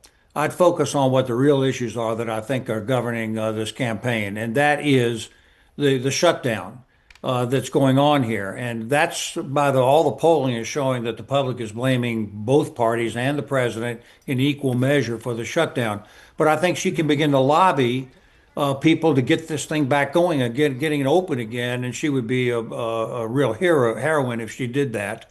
I think that she has to address the people who are out of jobs in Northern Virginia and very vigorously talk about what she's going to try to do to be aggressive about job creation. And then finally, inflation. You know, inflation is a national issue, to be sure. So that would be an interesting topic, I think, to take up with the president. If that becomes the president and her main goal to bring prices down, once again, she would be a very successful governor. And I wish her good luck on that. I wish her no ill will whatsoever. Governor Jim Gilmore, ever the class act. Great to talk with you tonight. Thank you so much. What a sweet thing to say. Thank you. All right, we want to bring in our panelists now. Penny Alawaliya, Fairfax County GOP, and also Dominic Thompson with the Fairfax County Democrats. All right, so with more than 30% of the votes in, counted so far, you see Democrats are leading. Dominic, let's start with you this time. What do you make of what you're seeing so far? Yeah, we already know that Spanberger will be our next governor, the first female governor here in the Commonwealth. And, it looks like Hashmi will be able to pull it off with the lieutenant governor's race. It's still very close with the attorney general race, but I've been corresponding a little bit with people who are at the Abigail Spanberger watch party, and they're feeling very good about Jones at this point. Have they seen him? Has anybody seen him? I have not heard of anyone who's laid eyes on him yet. So, but people are feeling confident. Like, what changed? I mean, obviously with Abigail Spanberger, Hashmi, those numbers, but what's the difference? Just as the polling data is coming in, they're just seeing a lot of really good trends. He's ahead in areas that they didn't think he would be ahead in, and so they're thinking it's going in the right direction. I think also, there is always going to be a question of, are people going to split their ticket, or are they going to undervote, or are they going to do write-in? And it looks like a part of the answer has been between write-ins and then voting, just skipping that on the ballot, which holds back Miyares. Doesn't look like it's been the best night for Republicans at this point, and that's not a dig at all. We're just talking about just sort of where things stand right now. Where do you go from here? Well, first thing is I love Governor Gilmore. He's a class act, rightfully called. I think we got to go back on the drawing board. And I also heard his word about Spanberger walking across the aisle, shaking hands, and finding a way to be a great governor. And that's what is needed. It's the time where we walk across and sort our issues out by conversation. And more importantly, think about the people, because guess what?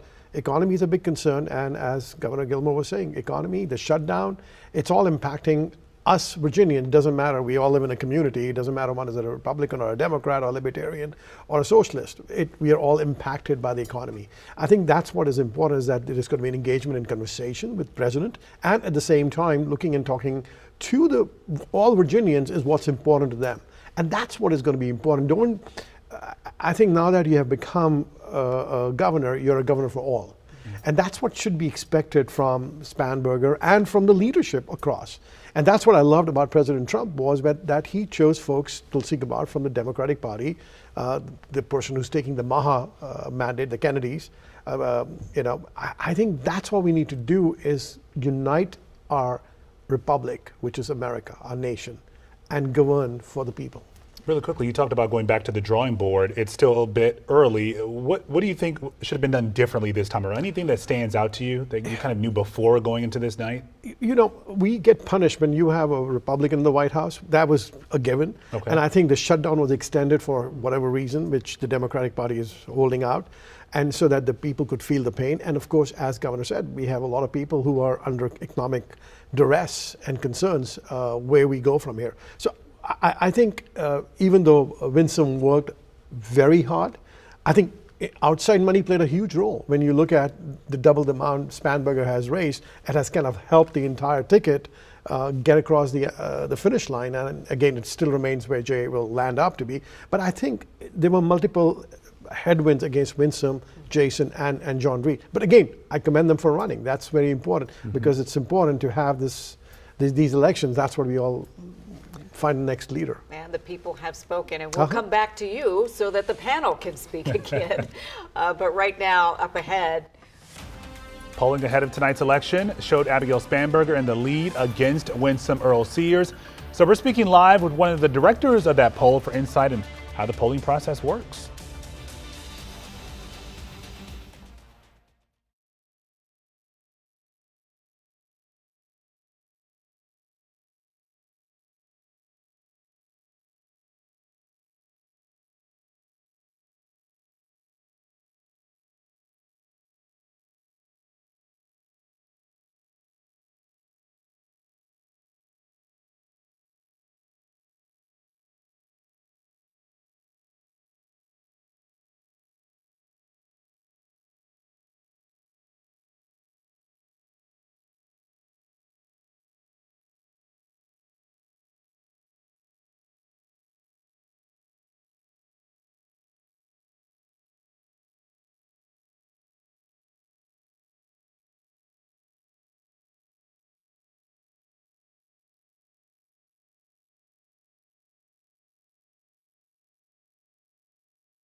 Election night, and it is a historic night. We know now that Virginia will have their first female governor, Governor-elect Abigail Spanberger.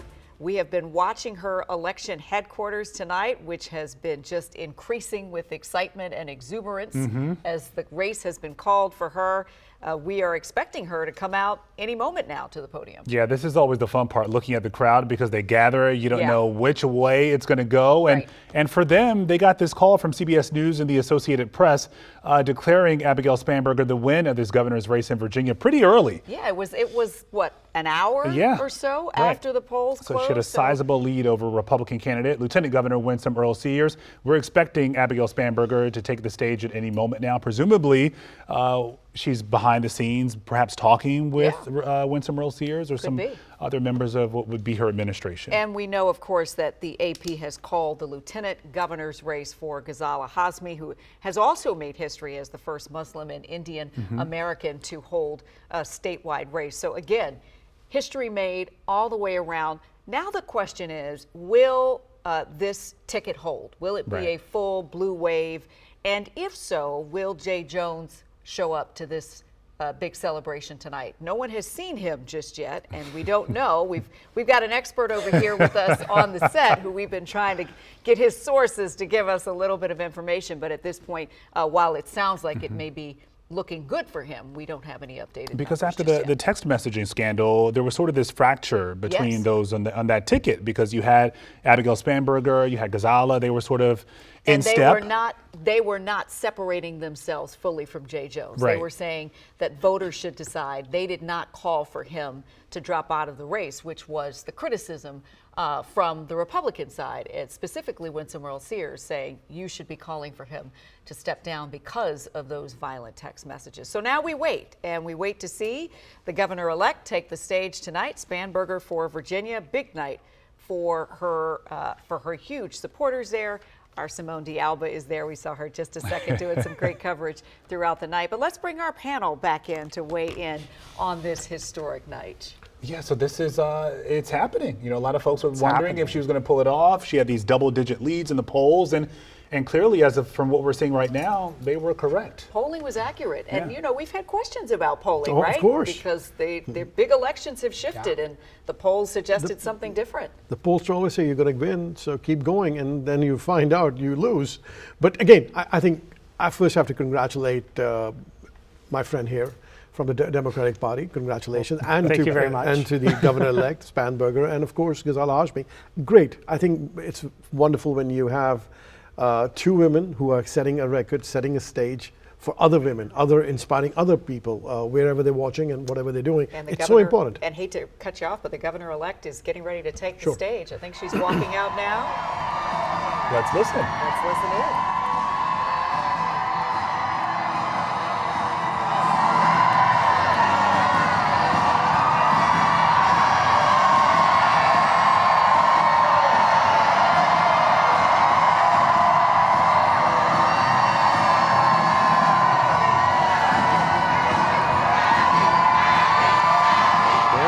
Okay, she is there right now.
Thank you.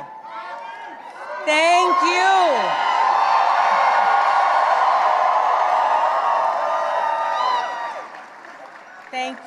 Thank you all so much.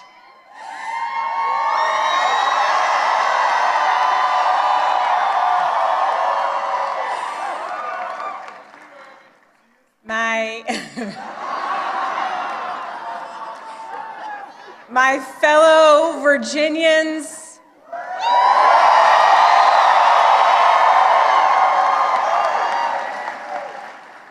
tonight we sent a message.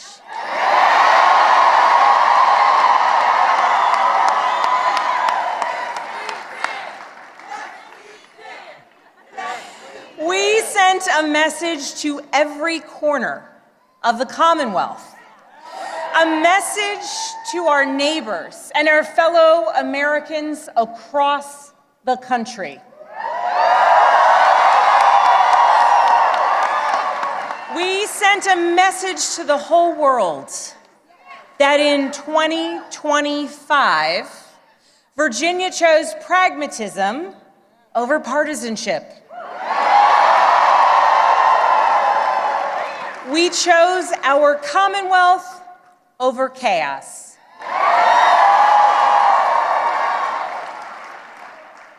You all chose leadership that will focus relentlessly on what matters most: lowering costs, keeping our communities safe, and strengthening our economy for every Virginian.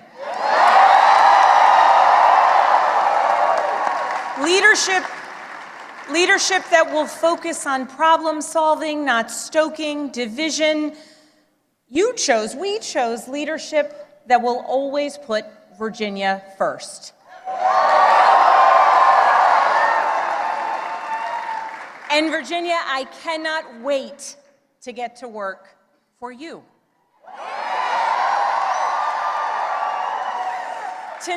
Tonight we turned a page. We turned that page by listening to our neighbors, focusing on practical results, laying out a clear agenda, and leading with decency and determination.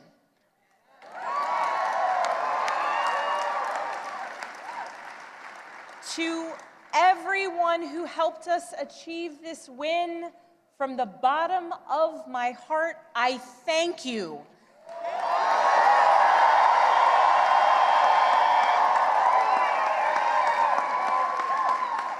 I thank you for the trust that you have placed in me, and it is the honor of my lifetime to be elected the 75th governor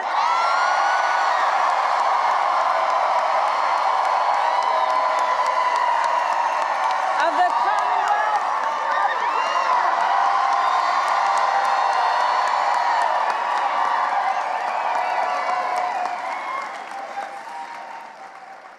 I would like to thank my opponent for a hard-fought race, the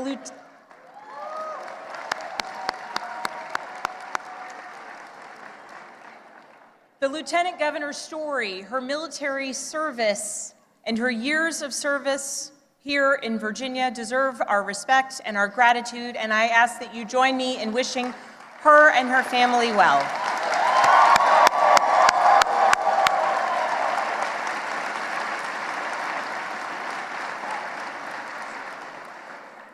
I also know that those who were supporting my opponent are disappointed today. And to those Virginians who did not vote for me, I want you to know that my goal and my intent is to serve all Virginians.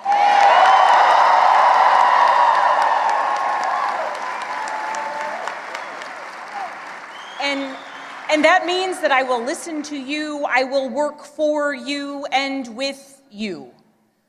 That is the approach that I've taken throughout my entire career. I have worked with anyone and everyone, regardless of political party, to deliver results for the people that I serve. And that's because I believe in this idea that there is so much more that unites us as Virginians and as Americans than divides us.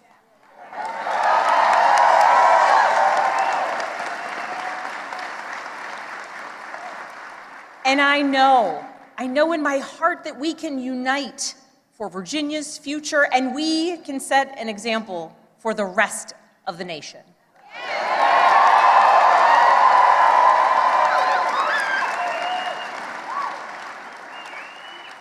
Our founders understood this from the very beginning. They didn't choose to call Virginia a Commonwealth by accident. They chose it to signify that our government would be based on the power of the people united for a common good. Not for a political party, not for a president, not for a monarch, but for a common good, together. And tonight, Virginia proved that that tradition is alive and well. We are still a Commonwealth in every sense of the word.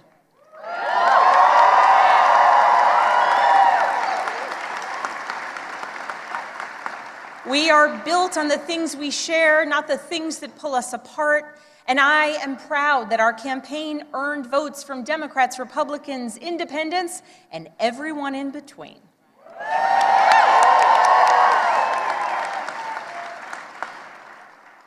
That's the Virginia I know, that's the Virginia I love, and that's the Virginia I will have the honor of serving as your next governor.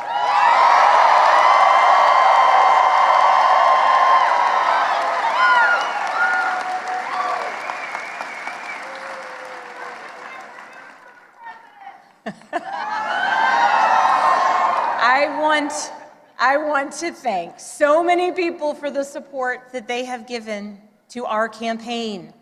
Thank you for your work. Thank you for your support. To our tireless volunteers, to those who believed in me, thank you.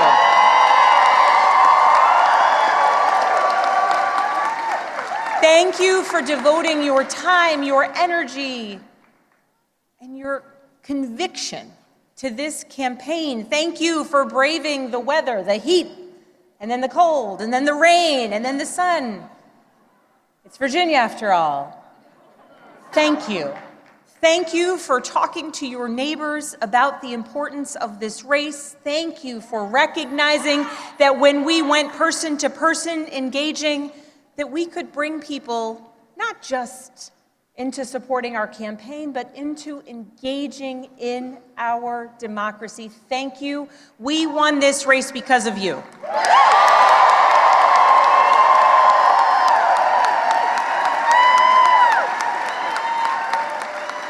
To our campaign team, you're the best in the country.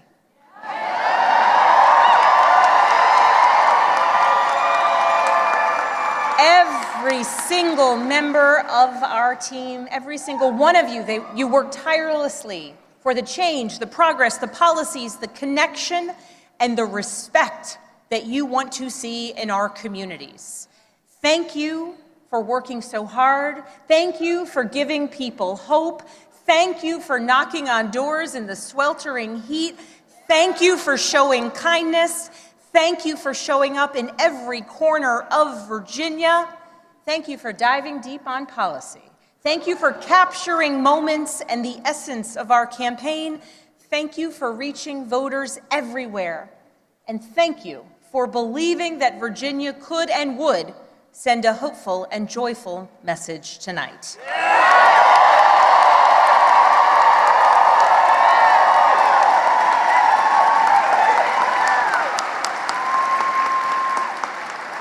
Thank you for giving everything to this campaign and then some. And thank you to my family.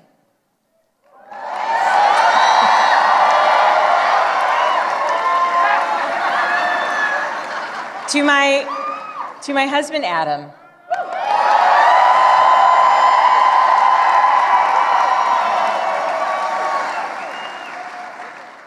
My partner in everything, I love you with my whole heart. I am grateful for you. And it is very strange to declare my love for you in front of millions of people.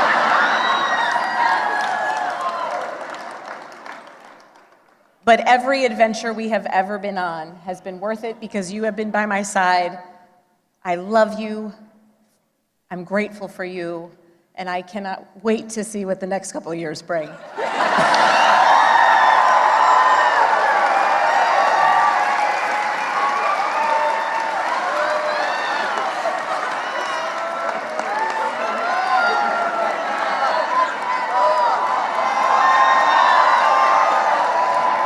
To my daughters, Claire, Charlotte, and Catherine, you inspire me and motivate me every single day.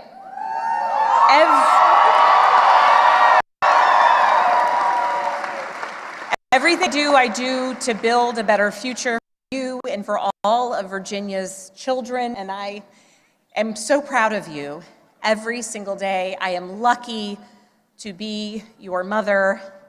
And Catherine, you did not clean your room today as you promised me.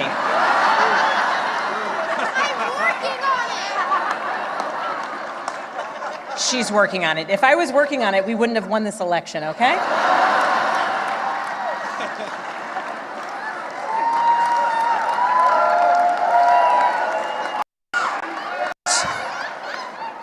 To my sisters, my dearest and earliest friends, I love you. I love you, I love you, I love you. To my friends who have traveled from around the world to be here with me today, thank you. Thank you for making me who I am, and thank you for always believing in me. And to my parents, I love you. Thank you for leading by example every day. And I know that today is a day that you all could have never imagined. But you taught me the importance of service to others and relentless hard work. And Mama, when I think about your life From the time spent in foster care to putting yourself through nursing school and the challenges along the way, you made clear to us that to whom much is given, much is expected.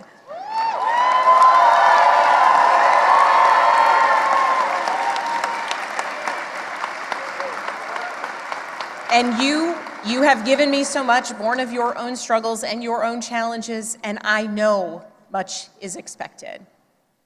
And Dad, thank you for your example of service and tireless devotion to family and country.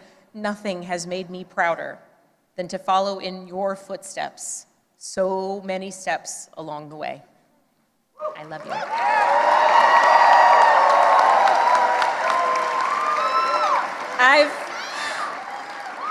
I've talked a lot throughout this campaign about the importance of service and how it's shaped my life and my approach to public office, and that all came from my parents. But this commitment to service, it is not unique to my family. It's ingrained in so many of Virginia's families. It is part of Virginia's story. Here in Virginia, this is where American democracy was born and where we are still working to perfect it today, where James Madison built the framework of the Constitution to protect us from tyranny, where Washington and Jefferson fought to establish a government of, by, and for the people. It is also the place where Barbara Johns, a 16-year-old student from Farmville,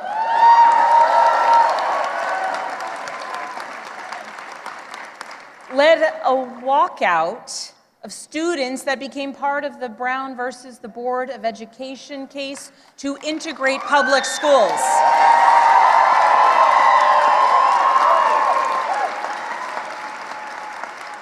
Barbara Johns never gave up, and she showed us that no matter your age, you can be part of the change and the progress that you want to see here in Virginia and across the nation. We are a nation founded on ideas, but we are a country where it is up to us, the citizens, who must put those ideas into action. It is us, the citizens, who work to make the change and progress and build upon the foundations laid out over so many years. And Virginia, now it is our time to lead. Tonight, it's hard not to reflect on the nearly 2-year journey that we've taken together on this campaign. And just a few minutes ago, Adam said to our daughters, "Your mom's going to be the governor of Virginia."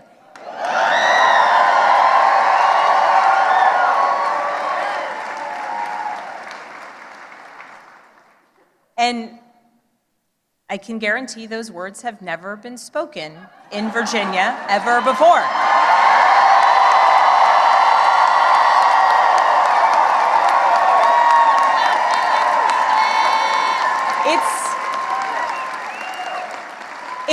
It's a big deal that the girls and the young women I have met along the campaign trail now know with certainty that they can achieve anything.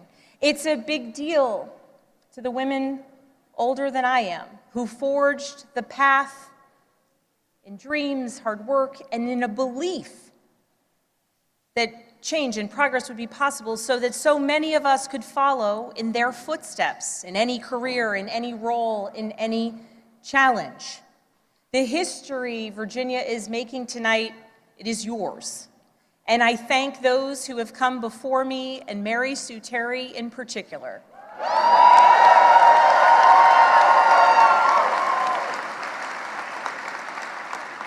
She was the first woman elected statewide in Virginia. And because of her and the continued work of so many, there will be many more women to come for generations to come.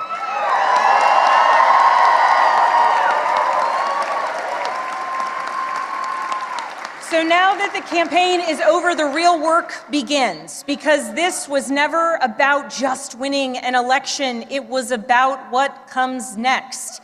It's about the governing. Virginia voters made our choice tonight, and that choice was loud and clear. We are going to work to lower costs of renting, buying, or staying in your home. We are going to cut red tape and build homes families can actually afford. We're going to lower healthcare costs. We're going to crack down on predatory pharmaceutical practices and surprise billing.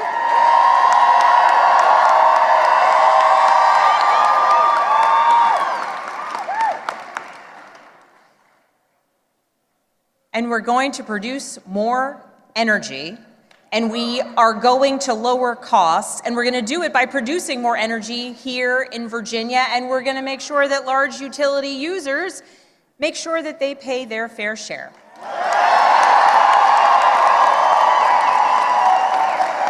We're going to grow Virginia's economy by investing in apprenticeships and job training of the future. We're going to leverage AI and cutting-edge manufacturing to bring more capital investment into our Commonwealth. We are going to take politics out of our schools. We're going to make sure that teachers are well paid and well respected.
We are going to make sure that our teachers are well paid and well respected.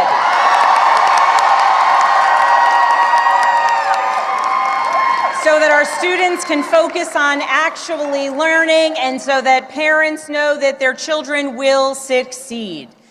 And we are going to make our communities safer by providing the training, pay, and support that our law enforcement community needs and deserves. These aren't slogans on a bumper sticker. They are actionable policies that I am ready to implement starting on day one. And starting now, that work begins. So as we begin this transition to a new administration, I want to be absolutely clear about a couple things. First, Virginia is the only state in the South that hasn't restricted women's reproductive rights since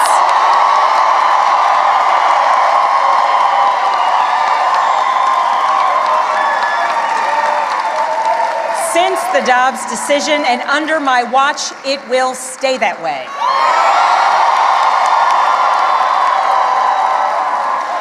In Virginia, healthcare decisions about contraception, fertility treatments, and reproductive care will continue to be made between women and their doctors, not politicians. That's a promise I've made and a promise I intend to keep. Second, I will always stand up for Virginia workers, always. And right now, our federal workforce is under attack. And the chaos coming out of Washington is killing Virginia jobs and creating economic uncertainty for tens of thousands of families. Government employees, government contractors, small business owners who are impacted by the chaos coming out of Washington. Virginia's economy doesn't work when Washington treats our Virginia workers as expendable.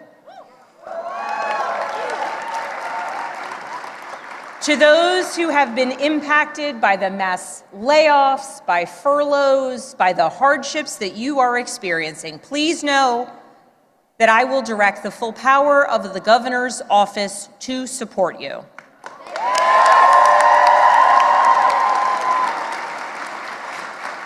And to those across the Potomac who are attacking our jobs and our economy, I will not stand by silently while you attack Virginia's workers.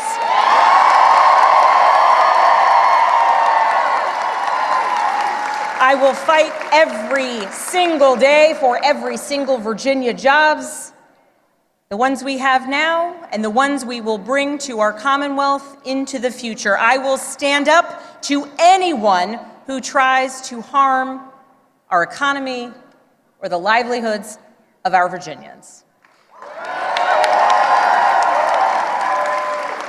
As governor, my job will be to put Virginia first, full stop.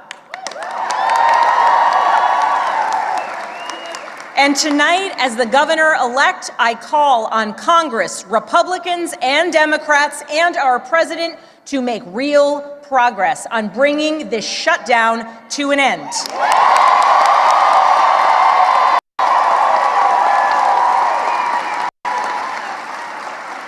The Virginians, who work tirelessly, their fellow citizens deserve nothing less. I know we're living in a time filled with chaos. We live in a time marked by uncertainty. And along the way, we do our best to try and explain it to our kids. I know the list of challenges that we are facing is long, but I also know that the only way we're going to solve these problems is by tackling them together. Democrats, Republicans, independents, all of us, because that embodies the message that we sent tonight. That is what being a Commonwealth is all about, standing united for our future. That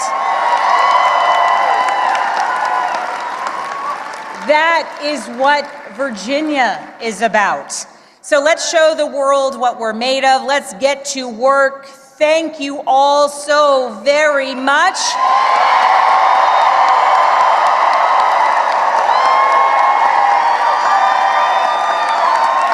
And I'm so excited we got this party started a little earlier than expected.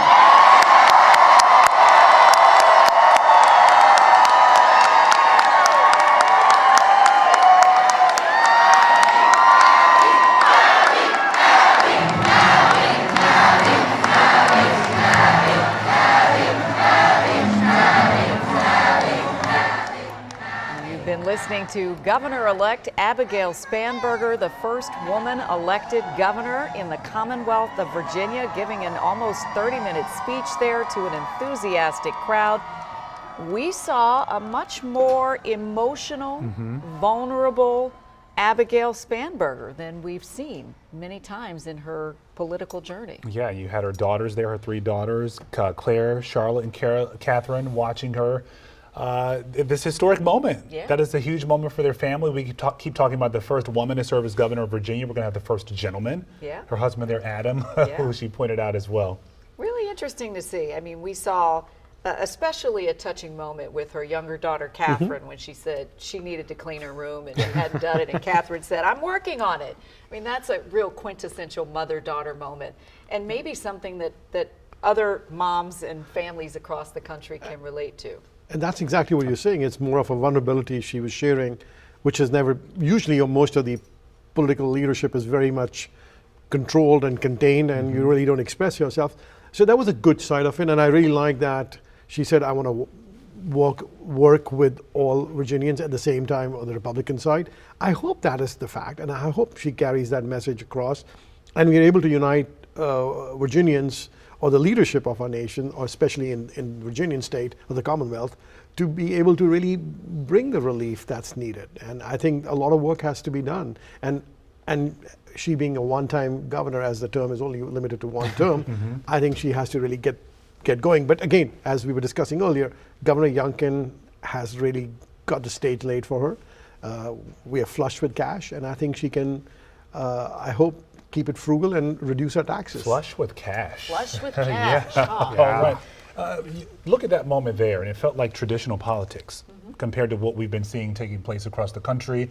She wanted to unify Virginians. She had a message for America as well, talking about this being a unifying moment. You know her pretty well. What do you make of what you heard out there? I do know our governor-elect. You know, it was very exciting to watch that speech because we've all kind of felt this here in America, the tension. We were talking about political violence earlier, how it's happened to Democrats and Republicans, unfortunately. And so watching that kind of speech, it's amazing because it shows us that we can come together. We can have a civil moment, right? We can talk about how family matters to us. And, you know, at the end of the day, that's what matters to most Virginians is how are we going to provide for our family and move forward and make a better life for our community. She talked about pragmatism over partisanship and commonwealth over chaos. Did she make that point tonight, you think? Oh, absolutely. And she's been making that point throughout this entire race. You know, Abigail has really strayed away from talking about the culture wars that Democrats have a habit of getting caught up in, you know, just as well as Republicans. She's really talked about how to make life more affordable for Virginians and to make sure that, you know, if you live in your community, you can, or if you work in your community, you can live in your community. And, you know, that line right there, talking about pragmatism over partisanship is such an important one. And that really shows us how she's going to govern going into, you know, hopefully having a Democratic House of Delegates and a Democratic Senate. Usually we've seen when you give the speeches, it's very heartwarming. But when the time comes, when talk is talk, when the time comes to walk and do the do, you just vote on the party lines and all goes down the drain. I hope it's not the case, but again, I'm hopeful. But again, it's just, let's see how it translates. Well, I just wanted to... You know what? I hate to cut you off, but we need to bring our Simone D'Alba back in. She is there where the party is rocking for the governor-elect. Simone, your observations? Yeah, Leslie, Zoe, hi. As you can hear, I mean, this place is absolutely, it's a ball of energy. And I wanted to point out a couple of things. You know, notably, there was so much power to Abigail Spanberger's speech. She took the stage with this confident energy, this compassionate tone that we have not been seeing from some of our politicians as of late. The political rhetoric, as so many of us know, is reached this fever pitch, right? Especially with this Jay Jones texting scandal, of course, running for Attorney General. We weren't sure how that was going to impact the top of the ticket, how it would impact Abigail Spanberger. And so to see her come on the stage, and of note, she wished her opponent, Winsome Earle-Sears, well. She applauded the campaign that she ran, and she had the rest of the room she brought them into that energy as well, that decency in politics that we have not seen in so long. It's kind of evaporated in this very tribalistic, violent rhetoric that we see politically so often right now. We watched her break that norm. Make no mistake, that was a clear message to her potential Attorney General, Jay Jones, you know, especially if he takes the win in the Attorney General's race, that she has set the standard for decency to be the new path forward and the only standard that will be acceptable in Virginia politics. Leslie, I heard you talking about this. You know, she is a working woman, right? So we got to see the contrast of what it looks like to now take the highest seat in Virginia politics and also do that under the backdrop of being a mother. She's a mother of 3, and she was joking about the dynamics of, hey, cleaning your room, things like that. Things that are so relatable to so many families and women who are likely watching this tonight. She notably said, it is the honor of my lifetime to be elected the 75th governor of the Commonwealth. And I think when she said that, you could hear a pin drop in this room, and then just the eruption from the crowd, the cheers. It was a moment to hear her say that, to be in the room for that. One more notable thing before I toss it back to you all. I hope you can hear me, but she mentioned abortion, reproductive rights. Virginia is the only state in the South that has not restricted reproductive rights, and there has been a lot of anxiety among, you know, Democratic voters of what that would look like if Winsome Earle-Sears had taken the gubernatorial seat. And so we heard Abigail Spanberger affirm it will stay that way. So guys, I'm going to send it back to you. We heard her address our federal workforce, say that she's going to go take on Donald Trump. She's going to go take on some of the Republicans at the national level and see what she can do to get the government back open, as so many are hoping and waiting on bated breath as we are watching this election play out within the confines, within the context of a government shutdown. We'll send it back to you live in Richmond tonight. Yeah, the work begins soon. Taking the partying while you can, right? There's a lot to be done. Day one starts tomorrow. Yeah, that's right. All right, we're also tracking Winsome Earle-Sears' campaign tonight. Our Marcella Robertson is in Leesburg, where she is expected to greet her supporters there soon. The music is no longer playing. Do we know when she'll take the stage, Marcella?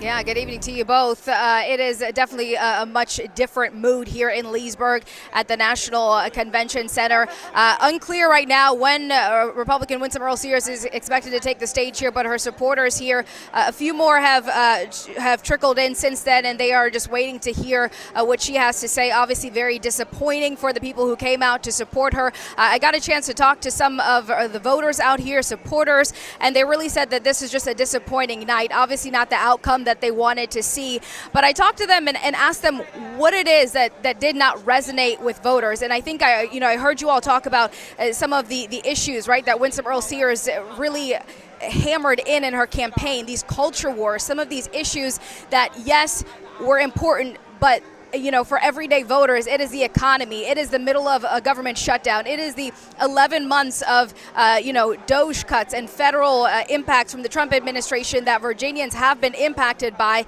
And obviously that is what we saw bring voters out to the polls, and ultimately is not something that, ended up being in Winsome Earle-Sears' favor. She very much aligned herself with the Trump administration.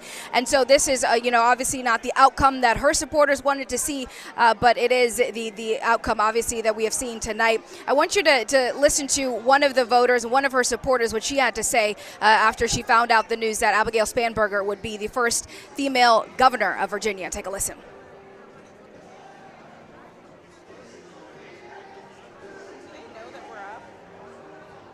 It's disappointing. So many of us have worked across the state really hard to try to get Winsome a win. We've had so many great successes with Glenn Youngkin, and to see a Republican era ending is hard for us. But, we know this state is really resilient, and we'll get through it. It just makes us want to work harder in the next 4 years and then next year in our midterms. And some of the other supporters and voters that I spoke with kind of echoed the same thing, that they hope to turn their attention now to the midterm elections, to keep pushing forward. And as far as what they want to hear from Winsome Earle-Sears tonight, if she does take the stage, is, again, just about a resilient Virginia and how she plans to continue and move things forward for the Republican Party. Obviously a huge loss down the ballot for Republicans tonight. But again, we're waiting here patiently to see what Republican Winsome Earle-Sears has to say. I do want to mention, too, she very much aligned herself with President Trump throughout this campaign, but he did not come out and endorse her. We saw, a Republican telethon yesterday over the weekend, but he never mentioned her by name. So that is something that also important to note there, and really just shows the importance that I think the government shutdown, just the economy, and all of that has in this election. And we saw that incredible early voter turnout, more than 1.4 million people casting their ballots. Just gives you the idea of the gravity and what is really at stake here for Virginians. Back to you. All right, Marcella, we'll be standing by, waiting for Winsome Earle-Sears to take the stage there tonight. Thank you. Yeah, it's been an early night for this particular race, but we're still waiting for the results in some of the others. We're going to take a quick break, and we'll be right back.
Election night 2025 continues right now on WUSA9. Voters took to the polls to make their voices heard in the Commonwealth and in Maryland and across much of the country as well. Right now at 9:14, we are seeing history being made in Virginia.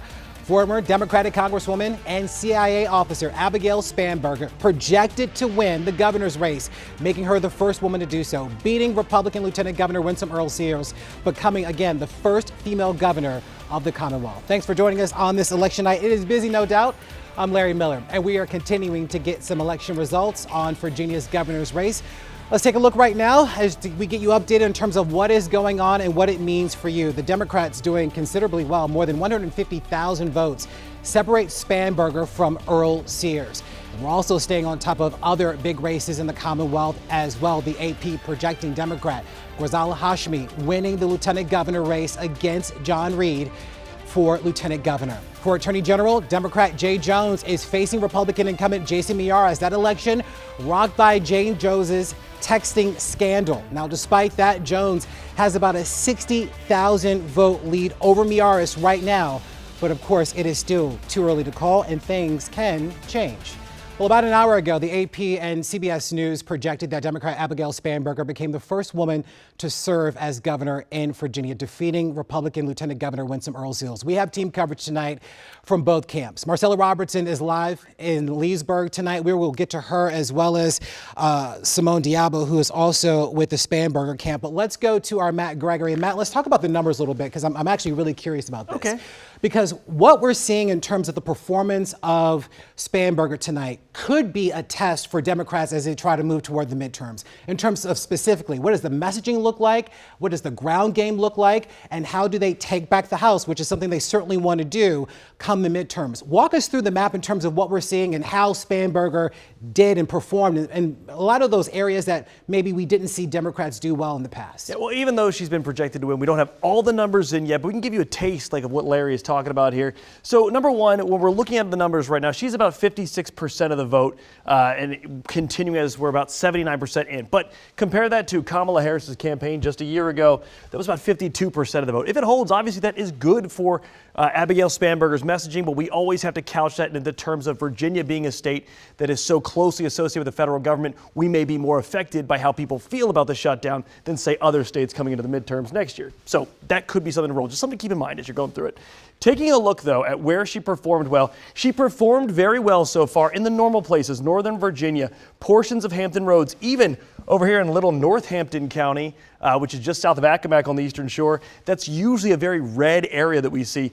And she did not do well in Southwest Virginia, but as we got to some places over here, little counties like Pulaski, as well as Montgomery County, those areas that are predominantly red, or they seem to have drawn in a little bit more of Spanberger's votes, at least in that capacity. Now, we've kind of glossed over the lieutenant governor race, but it's very similar. 54% of the vote for Ghazala Hashmi, and we're seeing that she's sort of kind of following along the coattails of Spanberger. Like the numbers, right? They're very similar, 56, 54. But like Larry was talking about a little ago, the race for Attorney General, one that normally would just follow the coattails, right? It's just down ballot. Jay Jones is having a harder time eking this out. Likely, I mean, we don't have exit polling on this, but I'm sure the text scandal must have played something into it. Look at this, at 51%. Yes, he continues to maintain sort of a lead over Jason Miyares, but I would like to take you down to Stafford County. Stafford County is an interesting little area because it went for Spanberger, it went for Hashmi, but here's how they're going right now with about, I would say 87% reporting in. You'll see Jason Miyares has a comfortable lead right there. You know, maybe it's not as much as we'd see. Actually, it's not comfortable. I should take that back. I just saw the numbers change. It's about less than 800 or so. But still, it's Miyares over Jay Jones. Whereas when we saw Spanberger, how she did in Stafford County, look at that. I mean, she has at least a 5,000 vote lead. These are just little differences we're seeing on how people are choosing to vote in this particular election. Now, this was all very important as it goes forward in terms of what Virginia's top three leaders look like, how Richmond's going to be shaped. But there's another case that I would like to bring to your attention that has bigger implications on the national stage, and that is the House of Delegates in Virginia. If you haven't heard, Virginia has decided that they're going to attempt to, or at least the General Assembly, try to redraw the congressional maps. But in Virginia, That requires a constitutional amendment. So in order to do that, you would have to pass that amendment in one session. They just did that last week. And then in another session, the regular General Assembly session. But in order for that to even come to pass, Democrats would have to hold the House of Delegates, right? And every seat in the House of Delegates is up for grabs. At this point, we've got 23 Democrats, 7 Republican, but some of the races we've been keeping an eye on, and by the way, right now, the House of Delegates is 51 Democrat, 49 Republican. How will it be come tomorrow? That's what we're kind of following here. Here is one case where we see one of the seats of Republicans being flipped. Take a look at this. This is Ian Lovejoy and Elizabeth Guzman. Guzman used to hold the seat several cycles ago. Lovejoy is the incumbent. We're looking at right now about a 3,000 vote difference with 96% in. It looks like Guzman might take the seat. That's one flip. Now we're at 52 Democrats to Republicans. We had some other close races that where the incumbents were, where there were no incumbents. These have gone red, so they were already red, but this is going to be not added to the column for Republicans. But as we get further down, and we'll come to this one that I've got my particularly close eye on right here. This is John McAuliffe, Gary Higgins. Higgins is the incumbent, but Higgins right now trails by about, it looks like 600 votes or so of John McAuliffe. So where are we seeing this? 97% of the votes are coming in. It looks like McAuliffe is making his headway in Loudoun County in District 30, but it looks like Higgins continues to have a lead in Fauquier County. Smaller number of voters there, but you can see the impact still being seen there. So this is what we're seeing. Yes, it's important and no one's going to take that away, the governor's race as well as lieutenant governor and attorney general. But when it comes to the House of Delegates, this could decide if Virginia will join some of the other states like California in attempting to redistrict, as they said, sort of as a counterweight to Texas redistricting, Ohio redistricting, North Carolina, Missouri. Virginia's Democrats see this election as crucial because of that. So that's something to keep in mind as we go forward. But back to here, this is history being made right here. You see Abigail Spanberger taking the role of the first woman governor in Virginia and really making a bigger mark than Kamala Harris did last year. Just something to keep in mind. Back to you, Larry. Yeah, pretty remarkable, especially for Democrats that are looking to perform better this election cycle. It looks like in Abigail Spanberger, they at least have somewhat of a pathway to move forward. Matt, we appreciate the insight and the quick math, by the way, too. You are a scholar, sir. Let's bring in our panel right now. Republican strategist Punit Ahluwalia. Oh, great. All right, we got it on the second time from Fairfax County and Fairfax County Democratic Committee Executive Director Dominique Thompson. Gentlemen, thanks for being here with us all night long. We appreciate your time. Thank you. So let's talk about sort of the state of the race right now. Clearly, we have a decisive win as it comes to the top of the ticket, right? And it looks like it's going to be a good night for Democrats moving forward. Has Abigail Spanberger sort of set a model and a pathway for Democrats moving forward in the midterms about what to stay away from and what to dig into? Well, with this race, Abigail is really focused on, the economic issues that voters lashed out at Democrats about in 2024. They felt like Democrats weren't talking about economics in 2024. This race shows when you go out and you campaign on it, you stay away from the culture war that, Winsome Earle-Sears was trying to drag Abigail into.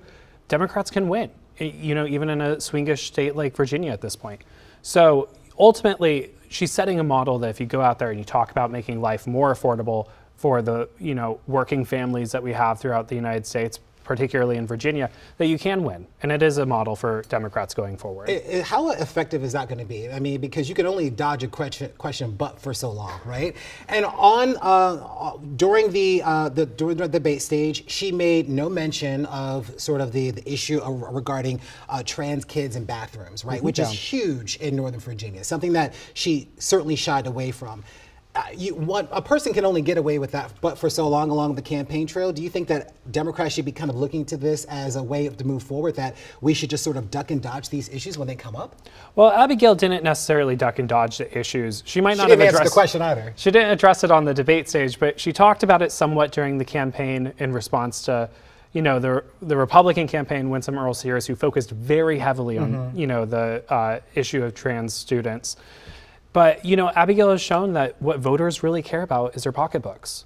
And she was the candidate in this race who was talking about their pocketbooks. And Winsome Earle-Sears and the Republican ticket was not so focused on that.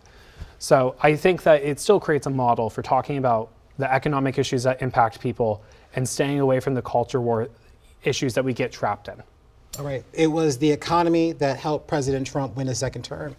And it looks like it is the economy yet again. That is economy stupid. That's biting him again. What's your advice to Republicans tonight? Well, we got to go back on the drawing board. And most importantly, as we know and historically, we Republicans or whoever is in the White House, especially when it's a Republican, we will lose. And mind you, Virginia is a Democratic state, and we always try to find ways, which Glenn Youngkin did, and so did Winsome and Jason, to win in a tough election, and especially when Glenn Youngkin was a fresh face with a clear vision, with a clear message. I think that's what got Virginians excited. Of course, the slip of tongue from Terry McAuliffe was the other aspect of it too, where parents have no rights in kids' education. But I still believe, it's kind of strange, when I ran for Board of Supervisor, I believe that parents would decide on merit-based education, especially it's been a big issue in Loudoun County, it's been a big issue in Fairfax. But when it comes to biological boys in or boys in women's sports teams or in their lockers, I really don't know where we lose the Fairfax County voters or the Northern Virginia voters. Does that not matter to them that their young boys and girls are vulnerable?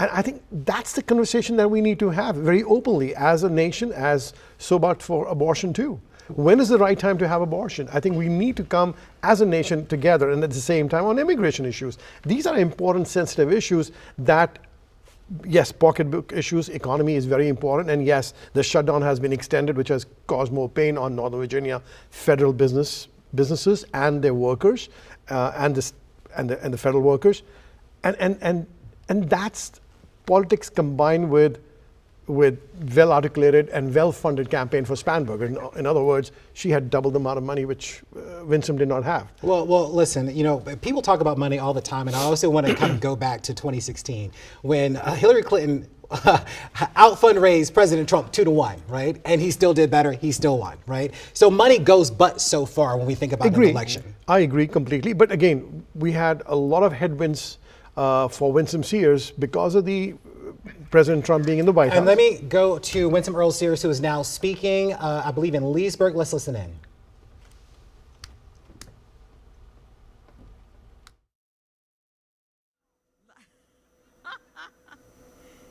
Thank you all for coming. I'm really not even supposed to be here. Think about it. I mean, I'm an immigrant from another country, and yet you all have given me the opportunity to do this. This is such an amazing thing for me. Really, even when I had the protesters from the other side, I looked at them in wonder. They thought they were hurting me, but they weren't, because I thought to myself, this is America. It's amazing that we can protest each other and go home and cook dinner for the kids and not wonder who's coming to get us. And we must never lose that. America is such a wonderful place. I don't think we know that. I'm watching people teach their children to hate their country. Why would you do that? Where else are you going to go? And so I thank you. I thank you for giving me this very great opportunity. And it started, of course, when you gave my father the opportunity to come to this great country with, again, you heard me, his $1.75. And that's what started the trajectory of my life, where I became, of course, a Marine, a business owner, CEO of certain organizations, and then a delegate, and now lieutenant governor, second in command.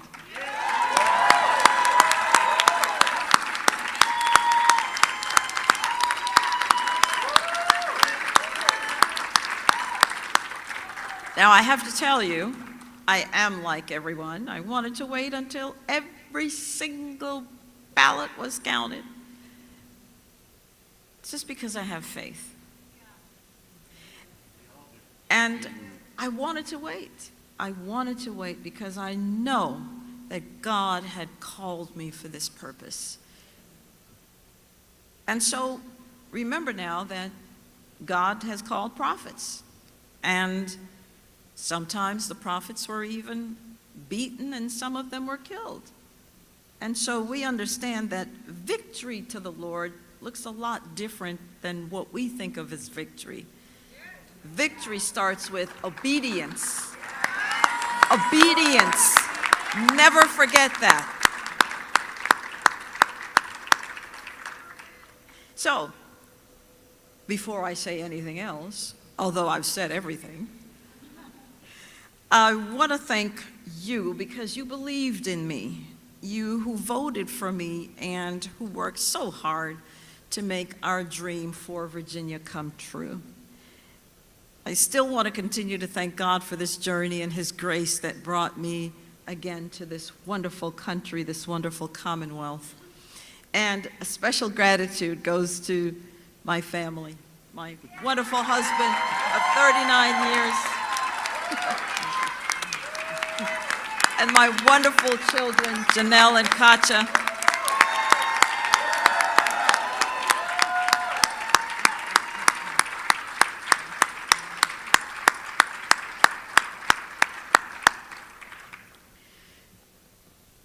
I have to tell you, I think I learn more in a loss than I ever do in a victory. And I think there's just something about that, and it builds you. It's either going to tear you apart or it's going to build you. Well, I don't tear apart. I have God. I don't tear apart.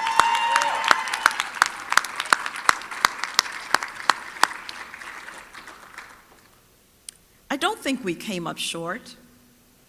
I think we tried very, very hard.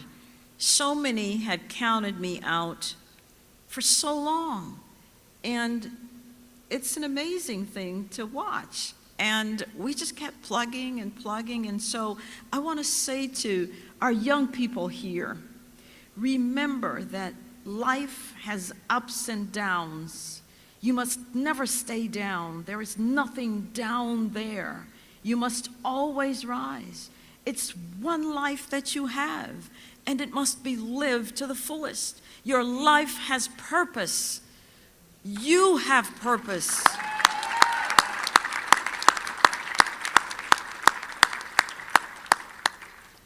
I have just called Abigail, and she did not answer, and she doesn't have to answer. No, she doesn't have to answer. I think she's busy.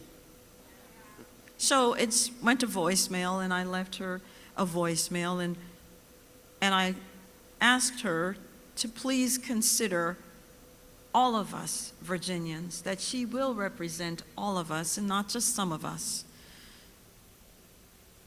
And I wished her success. If she is successful, Virginia will be successful. That's what I wish for her. And I asked her to support policies that will unite us, that will not divide us, that will strengthen our families and keep us safe.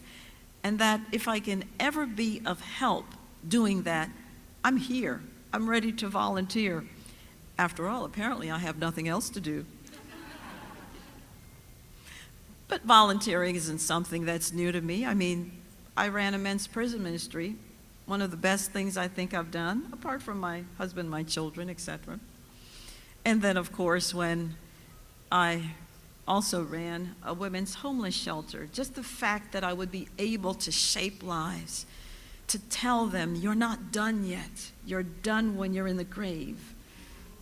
But until then, God has given you breath, and you must use it. And when you are in a place, you must serve others. You must never be about your own self. And so that's one reason I'm here. You know, I came back into politics because I believed I was called. I saw test scores, and I thought it was a good education that lifted my father out of poverty, and it's a good education that will lift all of us out of poverty. And when I was vice president of our State Board of Education, I was never laughing if a principal or a teacher or a school board person stood before me, because our children don't get do-overs, and they weren't learning. So I hope that Abigail considers school choice, opportunities for our children to excel. It can't but be just one path. No. How dare you stand in the doorway of a parent that says, I want something different for my child. Please give me the money. I am low income, but can you give me some money that I can choose a school that I believe is best for my child? We've celebrated the 71st anniversary of Brown versus Board of Ed. And what was that about? Was it about the worship of a brick building? No.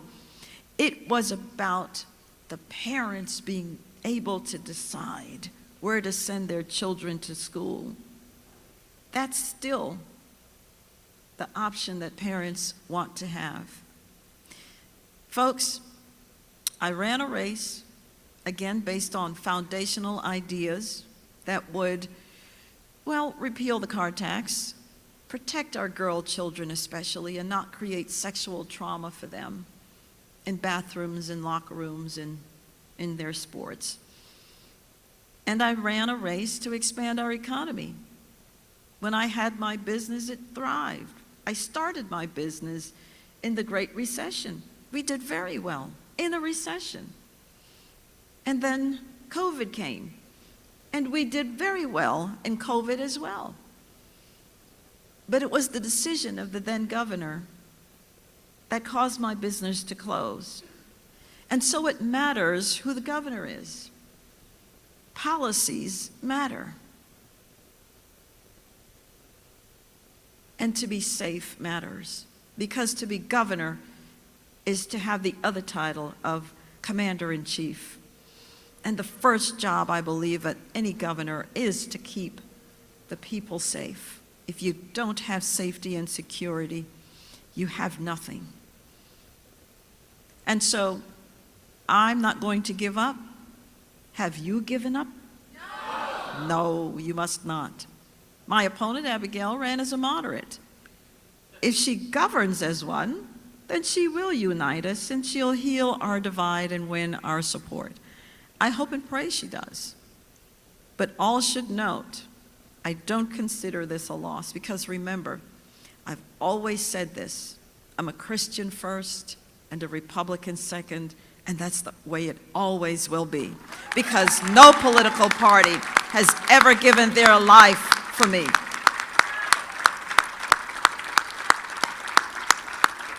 So your voice isn't lost, and I'm not going anywhere, and neither are you. Virginia is not a radical leftist state, and we will hold to account anyone who tries to impose on us the ideology of the left. We must offer our hands of cooperation, but the gesture comes with a warning. Do not tread on me.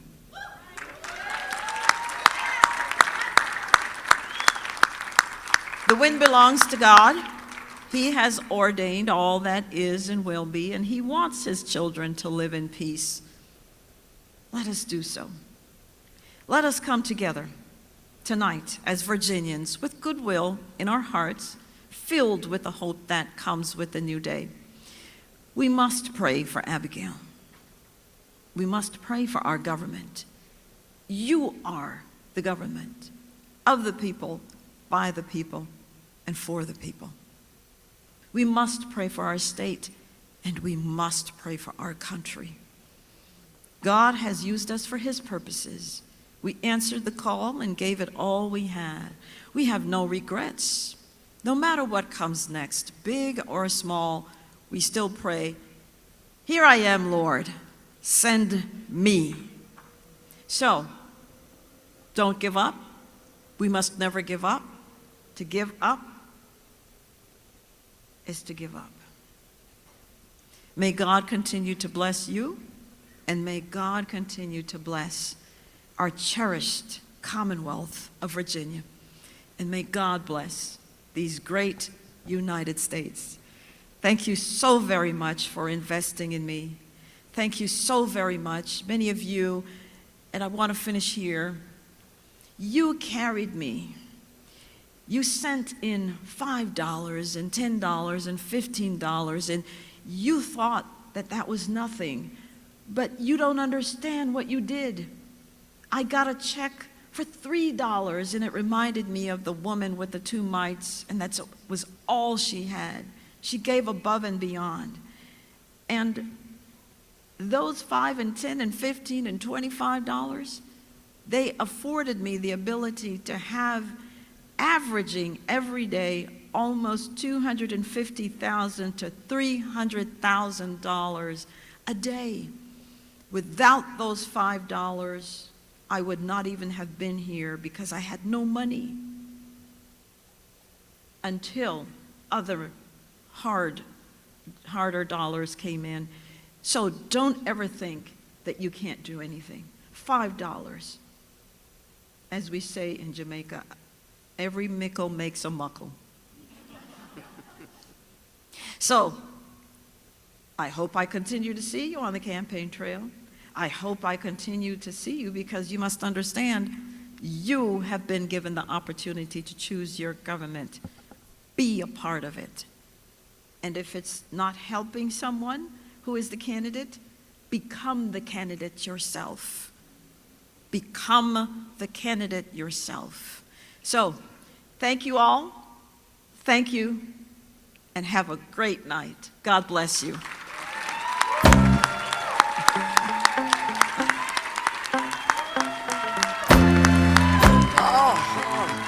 So you've been listening to Lieutenant Governor Winsome Earle-Sears give her concession speech after what has been a long-fought battle for Virginia's top job, a job that she did not clinch successfully.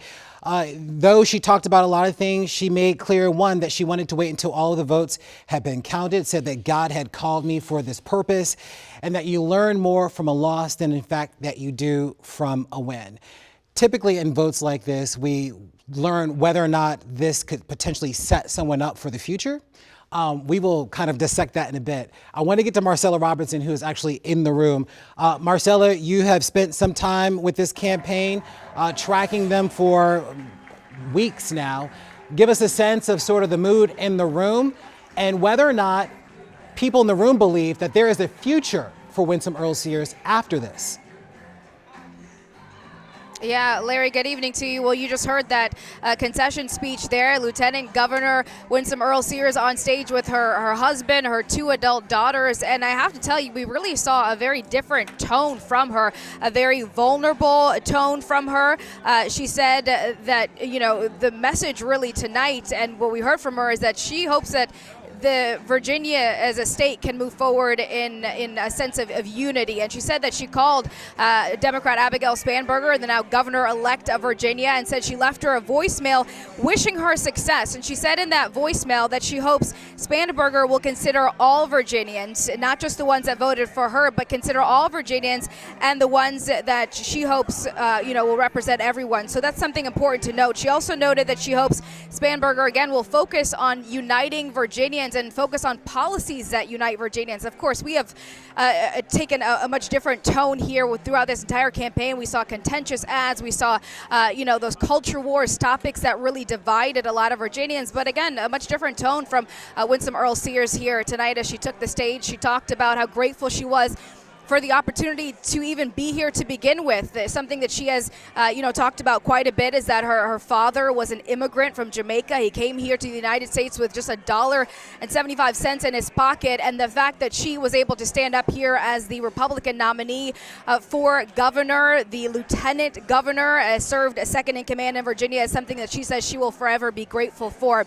As far as her future, that is unclear right now, but something really important to mention too. She said that if Spanberger needs help and with some of those policies in uniting Virginians, that she would volunteer and she would be there to assist and volunteer her time. So something else important to note, she talked about and asked her supporters to pray for Spanberger, to pray for our government, and also to pray for the state. So again, just a really different, vulnerable tone and a message of unity that we heard from the Lieutenant Governor tonight as she got up on that stage. I also had a chance to talk with some of her supporters as those numbers started coming in, as the AP called the race in favor of Abigail Spanberger. Obviously, it is very disappointing for people here, those supporters that have really been going door-to-door campaigning for her, that we're hoping to see a different outcome tonight. But a lot of them said that it really is just a time to regroup, and they are going to turn their focus and their attention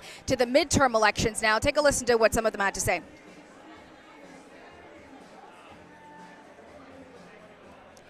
Hopefully we'll get that for you in just a little bit. But again, just a very different tone here from the Lieutenant Governor. A lot of people were waiting quite a bit to hear from her. She said that she wanted to make sure before she came out here that the race, that every vote had been counted, and before she came out to talk to her supporters.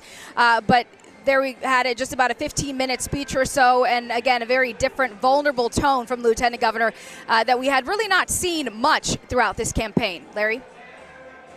Marcella, to your point, we hadn't seen it throughout the entire campaign. We didn't see this sort of conciliatory tone that she took tonight, even during the debate stage. And one has to wonder whether or not, had the tone been different on the campaign trail, would the results of tonight be different for her based on the way in which she appeared and spoke to the audience? Because the way in which we have seen her speak to the audience, speak to voters over the past several months, has been, I think, fair to say, some would describe as chaotic at times, disorganized at times. What we heard from Winsome Earle-Sears tonight was a woman that was well-composed, thoughtful, considerate, reflective, and really concerned about really where does Virginia move from here given the results of tonight. Well, I still commend her for running, because it was an uphill battle for her, knowing the fact that when you have President Trump in the White House or a Republican, it's going to be tough. And also we had the economic issues, and we had the shutdown. I think, and of course, fundraising was a challenge. So I still commend her for doing it. And again, any loss humbles you, and especially when you are, you've worked hard and you've really done right by Virginians, and you feel that you will have victory. But I guess I will give Spanberger for running an effective campaign, a great message, which to you felt more chaotic. But it is what it is, and I think the Virginians have spoken. And hopefully she'll stay involved and engaged, because it's so important when you motivate people, you inspire people. I think you've got to stay in, and that's the reason. It all depends what Winsome Earle-Sears has in store for herself and her family, because I believe it's, as she said, it's a call from God. And I hope she stays involved. We need her. And we shouldn't sort of gloss over the fact that Winsome Earle-Sears is the first woman of color to win statewide office in the Commonwealth. That is not a small feat at all. And an immigrant who came here with nothing, and she tells her story, and from Jamaica, and it's an incredible story. And she's also a businesswoman. She understands how it's just not to sign at the back of the check, but at the bottom of the check. So you know how to meet your payroll. So when you're a small business, family-owned business, it's very hard to manage business. And at the same time, I think we need her expertise and her leadership. So I hope she stays involved. When we think about Spanberger, folks are now looking forward to 2026. When I think about sort of Spanberger's ground game, she was lauded for the fact that she went into sort of Republican territory, went into the lion's den, so to speak, to try to find voters here and there and everywhere. Do you think that is a pathway for Democrats moving forward, going into those areas that aren't particularly friendly to Democrats? I 100% think it is, right? I mean, one common theme we're seeing with all these speeches tonight is you're not just governor for Democrats if you're a Democratic governor, or governor for Republicans if you're a Republican governor. You're a governor for all individuals in Virginia, all families in Virginia. And so in order to be a governor for all families, you have to go where you're not necessarily welcome. You have to be there to listen, to take in their feedback, and speak to the concerns that they're having. And looking at these results tonight, it's a very overwhelming show of support for Abigail Spanberger, it looks like so far. A large victory. And a part of that is going into these areas and listening to voters and speaking to the economic concerns that they are expressing. right? So I think it is a model for Democrats moving forward into 2026 to show up even if you don't feel like you're welcome there, because you can convince a voter or two, to vote for a Democrat, to say a Democrat can deliver on these economic issues that we are feeling really pressed on. I think it's a for every party, especially as Republicans, as conservatives, I think we need to go back to the drawing board and we start engaging people on issues that matter to them. And at the same time, we have to work harder and longer and get in the trenches, because it doesn't look good for us in Virginia. But again, I think the pendulum swings, and it will likely swing again. It all depends how the leadership of Spanberger is the next 4 years. Is she truly a moderate, or she wants to work with the Republican Party, or she is the leftist socialist, which we believe she is. So we don't know yet, and it all depends how it all translates in the next 4 years. But as for Republicans, as for conservatives, we have to work harder and engage with people. And we should not write Northern Virginia off. We should simply say that this is the battleground here in Northern Virginia, because this is where the next governor election or the Senate election is decided. Well, and if I could just jump in real quick, I think that something really interesting that we should talk about tonight that we haven't talked about yet is, it's not just Abigail who's on the ballot who's being elected this year. We have so many House of Delegate candidates. We have 100 House of Delegate candidates. And, something that's been really interesting to watch as we talk about going into communities that don't necessarily agree with you. Two people who I automatically think of running for delegate, Elizabeth Guzman, who's one of those competitive races right now. She's switching it over, it looks like, from a Republican, and she went in talking about data centers, going to communities that don't necessarily agree. But hearing them out and understanding the issues that are kind of galvanizing people at a local level in her community to win a seat back from Republicans that Republicans had. And I also want to give a shout out to, I watched Delegate Holly Siebold in the Vienna area, who knocked doors relentlessly, even on Republican doors, and engaged Republican individuals in Fairfax, because they still exist in Fairfax if you look at the results. So it's definitely a strategy that we have to pursue, whether you're Democrat or Republican. I want to get to Ghazala Hashmi, who's speaking right now. Again, she is projected, according to the AP, to be the state's next lieutenant governor. Let's listen in.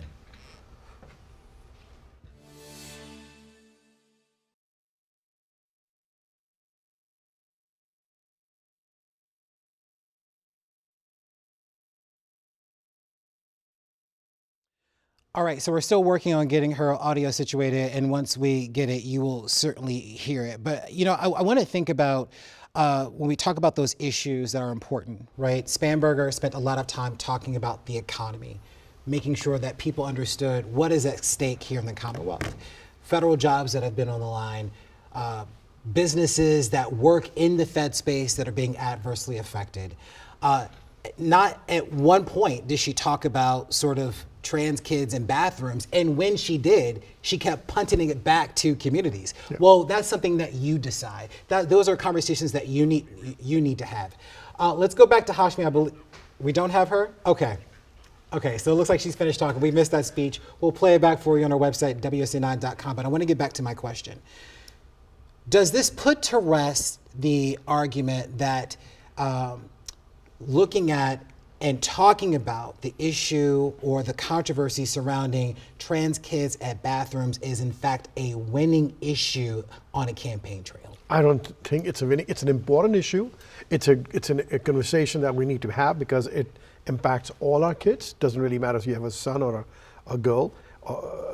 I think we need to discuss these issues, and that's in our earlier conversation. We got to come as a nation and you get united on abortion issues. These are important issues which are going to impact elections directly or indirectly. Right, and I want to pause you for one more second. I believe we have Jay Jones that's getting ready to get on this stage as well. Gentlemen, you know that this is a race that we've all been watching closely, specifically as it relates to his text messaging scandal that we knew was going to have an impact on the results of tonight. Now, we have not officially called this race yet, but at least according to our most recent polling, he continues to maintain a lead over the current incumbent, Jason Miyares, the Republican. Those text messaging scandals was something that he had to spend weeks talking about. And no doubt we expected it to have some sort of an impact. And based on at least some of the numbers that we have thus far, he is not polling at the same level as Abigail Spanberger. And we believe in part because of that scandal and his response. He's at the podium now. Let's listen in.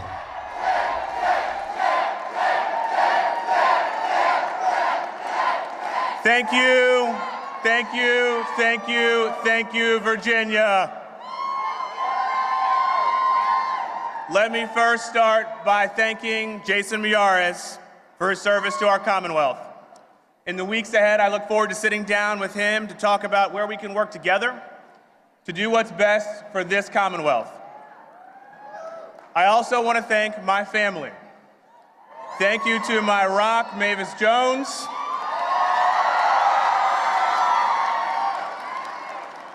I would not be standing here tonight without her. And to Charles, and baby Zachary, who should be asleep, please know that your father loves you with everything that I have. To my campaign manager, Rachel, and the entire campaign team, the best campaign team in politics, I say thank you. To everybody who knocked on doors, who helped get out the vote, who gave their time and their money and their effort to support this campaign. To everyone who didn't give up on this campaign, I say thank you. And to the folks who stood by us every single step of the way, Labor, we love you. To the environmental community, we love you too. And to the folks who want to protect abortion in this Commonwealth, we love you too. And I want to thank every Virginian tonight who's placed their trust in me. The weight of that trust is not lost on me at all, nor is the history that led us to this moment right here. My ancestors were slaves. My grandfather was a civil rights pioneer who braved Jim Crow. My father, my mother, my uncles, my aunts endured segregation, all so that I could stand here before you today. My father was one of the first to integrate classrooms in Norfolk, Virginia. Even as the Attorney General of Virginia tried to shut those same schools down. I know that I walk in the footsteps of those generations before me who fought and bled to guarantee the freedoms that we have in this democracy right now. And I know that it's because of all of them and all of you tonight that I am honored and ready to be your next Attorney General of Virginia.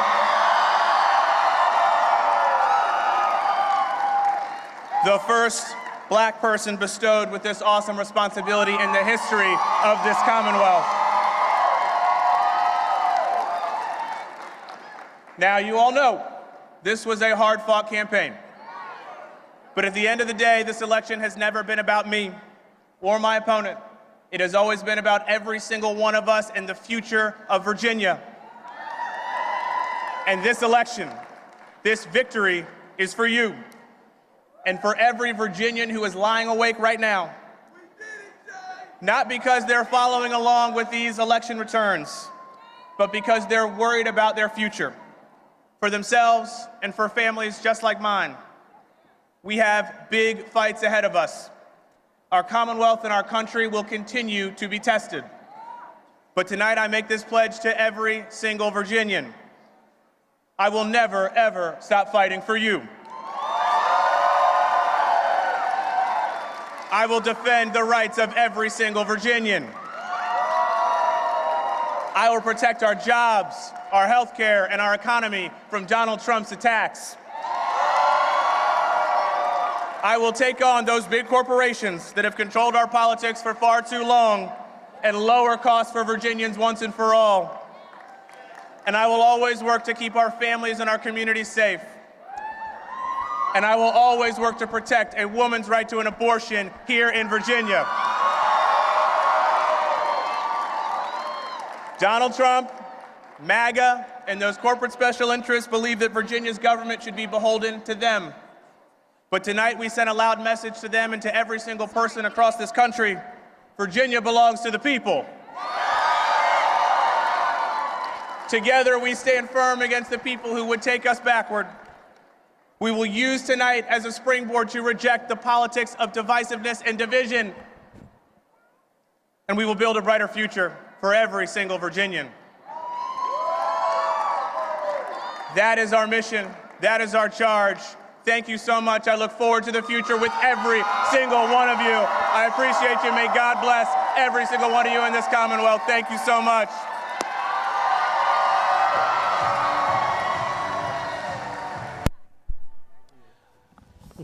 All right, that is Jay Jones speaking to a crowd of supporters there. He, again, projected to win the Attorney General's race in the Commonwealth, making it now a clean sweep, according to projections.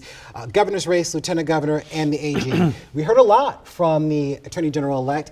He did not mention at any point in time the text messages that was sort of dominating headlines for weeks. Missed opportunity or smart, Dominic? I think it's probably smart for him to move on from the text messages. The text messages, are part of the reason why he's not doing as well as Senator Hashmi or Congresswoman or Governor-elect Spanberger. Mm-hmm. And so, it's probably smart to start moving on. If he's going to be in this role, he has to learn how to be an Attorney General for all Virginians. That's a common theme of what we've been talking about tonight.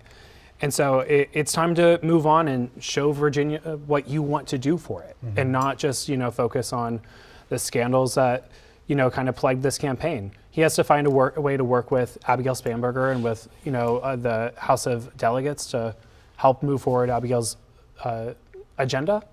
And so it'll be interesting to see how that moves forward now that we're kind of coming out of this scandal. Talk about a concern for Democrats, because had that ticket been split, that really could have compromised Spanberger's ability to see her agenda come to fruition. Absolutely. I think that, I will count myself in there. I think a lot of Democrats are breathing a sigh of relief that maybe not so much about Jay Jones winning, but more so about the fact that Miyares is not going to be able to stop a Spanberger agenda, which that was a huge fear going into this about how those two would be able to govern. Abigail really prides herself on being bipartisan and focusing on, delivering for Virginians, whether it's Republican or Democrat. But, ultimately it was going to be a huge struggle to figure out how to govern between the two of those two. What do you want to see from the AG-elect? It's a sign of concern. For him, it's a relief. For me, it's a concern that if we have the AG, who is supposedly a top cop, who's supposed to secure safe Virginia, and he is... Let me pause you right there. It looks like we have Jason Miyares now taking to the podium to give his speech. Let's listen in. We need the other side would be motivated, well-funded, and organized. Virginians, I really wanted to win this one because Virginia's safety has always been my mission. I have such reverence for our laws. I know I'm the first child of an immigrant ever elected as Attorney General. As many of you all know, my family from Cuba. It's a different type of candidate that's run for Attorney General before, and oftentimes when I travel to rural parts of the state, they would say, what kind of name is Miyares anyway? And I'd say, well, it's a Southern name. Really deep South. But I became a lawyer because of someone who's not here tonight, my uncle Angel Miyares, who when he was a young man in Cuba was taken away in the middle of the night, suffered the humiliation of a mock execution. He always taught me the reverence of what our country is, that we're rules of law, not men. After law school, I found my way to being a prosecutor. I sat with the victims. I fought in court. It was the most fulfilling job I've ever done in my career. Thank you to Harvey Bryant and Colin Stolley. It was the most fulfilling job of my career until you, Virginia, made me the top law enforcement official in Virginia. What an honor. What an honor it is to be your Attorney General. Now, my most important advisor is here, my wife, Paige. Please give her a round of applause.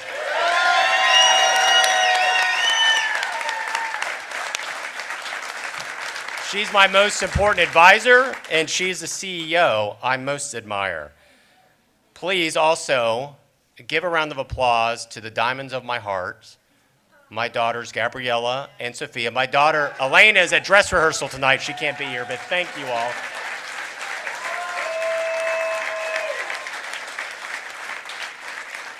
These strong women deserve applause because candidly, they've tolerated me, their daddy, and their husband from being gone all the time these last 4 years as I threw myself into the job of being your Attorney General.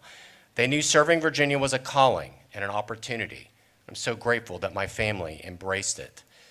We changed the Attorney General's office completely. And I have to give a quick remark to the remarkable men and women that I got to lead every day in that office. Thank you. It was a true honor to be your Attorney General. You all are an extraordinary group of men and women. And every day we said that we were going to make the safety of Virginians our mission.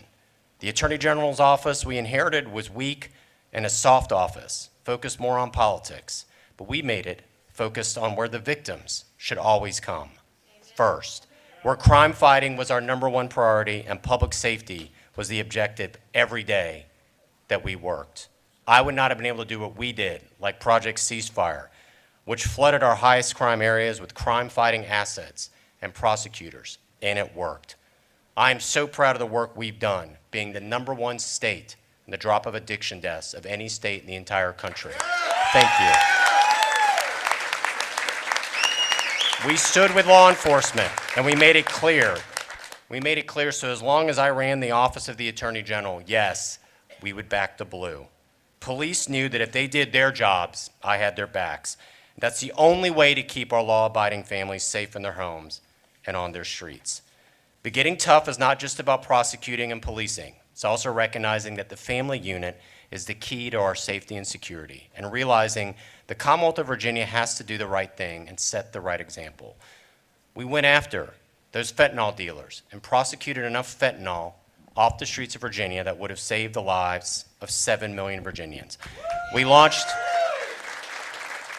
One Pill Can Kill as well to educate our kids. We went after the big pharmaceutical companies that had pushed OxyContin into so many of our communities and treated Virginia like it was a chemistry experiment. I defended the laws of Virginia in court, and I did not care one iota about partisan politics. But there's another duty I took great pride in, and it's not the job description of the Attorney General as all. It's when I travel around the state to meet our new Americans. One of my earliest memories of my life was my mother coming in our kitchen and asking me to teach her the Pledge of Allegiance. She had to learn it for her naturalization ceremonies. It's one of those moments as a child that you have that reminds you quickly and teaches you, gosh, my family's a little bit different. As I've often said, as the first child of an immigrant to be Attorney General, that if your family came to this remarkable country seeking hope and opportunity, then your family's like my family. It's the honor of my life to be your Attorney General. And my favorite job as Attorney General is where I spent my July 4th at Fort Monroe, welcoming 97 new Americans from 47 countries. To be able to stand in front of that group of new Americans and look them in the eye and say, it is the honor of my life as your 48th Attorney General to welcome you home. It is indeed a reminder that we are the American miracle. This past month, October, was the 60th anniversary of a scared 19-year-old girl getting on an airplane, penniless and homeless, and not knowing where her next meal was going to come from. And that was my mother, Miyares. And it's been a tough, tough year for her medically, but she wasn't going to miss tonight. And I want to thank Mamita for everything she taught me about the American miracle.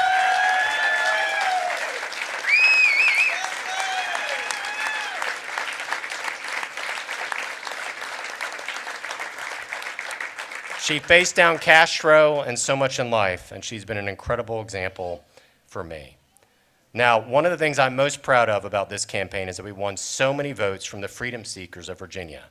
People who hailed from countries all over the globe came up to me on the campaign trail, whether they were from Nicaragua or from Vietnam or from China, to tell me how excited they were to support our campaign.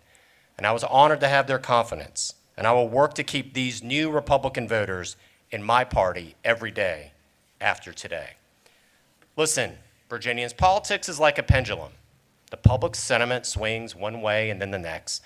Tonight, it swung a little bit too far in the wrong direction, in my opinion. And folks, it will swing back. It always does. The Democrats that have won tonight need to remember that as they govern. The people of Virginia do not want an extreme agenda. They do not want a government that divides us. They do not want a partisan radical approach out of the people they are sending to Richmond. They want both parties to work together.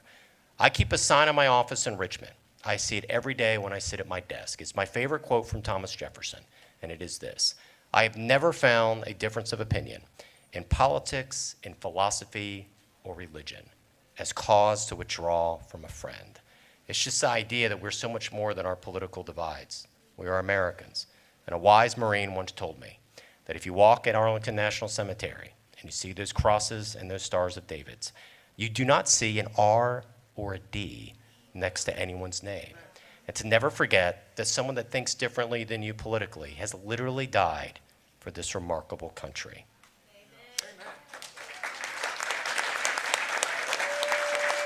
And so, as the hallmark of our democracy, I wish Jay Jones the best in this new job. I know given the circumstances of the last 6 weeks, many of my supporters will find that difficult. But the reason I wish Jay the best is because we, the people of Virginia, need it. We need an Attorney General who will focus every day on keeping us safe. It is my sincere hope that Jay does that. As I've said before, the least of these deserve the best from us. Folks, I do not know what my next chapter will be, but my chapter is not over. And Virginians, Republicans, we are down, but we're not out.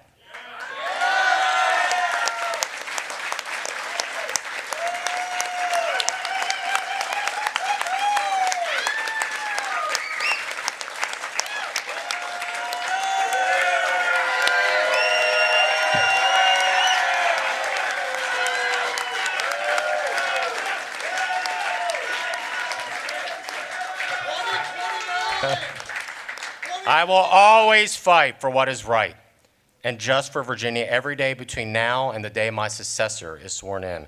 And I will never stop believing and working for Virginia, because I've always said that Virginians, you deserve a government as good and as decent as you are, that is civil and fair as the people of our Commonwealth. I also have to end with this. I need to thank my political team. Nathaniel Hurt, my campaign manager. The entire Team Miyares political team, Dave Rexroad and Gary Marks, who've been dear friends since college, Brad Todd, who's just been a fantastic advisor through the years. Thank you for believing in me. When a lot of people didn't believe that this race was even feasible to keep close, you all did, and you all were incredible friends through this process. Thank you for believing in me. I'm honored to have you as my teammates. And finally, to Virginia. I believe in Virginia. I believe in you.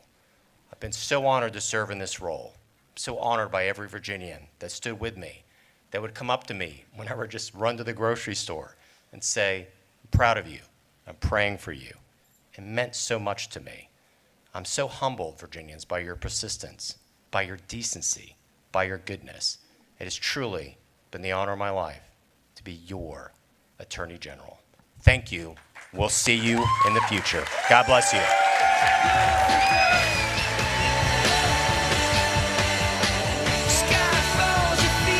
Acceptance speech from Attorney General Jason Miyares, now the outgoing Attorney General, losing his re-election bid to Jay Jones in a hard-fought battle that got rather contentious over the last 6 weeks, especially after we learned more about those text messages that were sent by Jay Jones some years ago. As we heard from Jason Miyares, he said that serving as AG was a calling, a duty. He went on to say that he inherited a soft and weak office and that the purpose of his office was to fight crime with the objective of keeping everyone safe every single day. Our Alexis Wainwright is in the room right now in Virginia Beach, where that speech was just held a second ago. Alexis, I can imagine, no doubt, a lot of disappointed folks there in the room, but as we heard from Mr. Miyares, he doesn't know exactly what that next chapter will be, but he may be down, but he isn't out.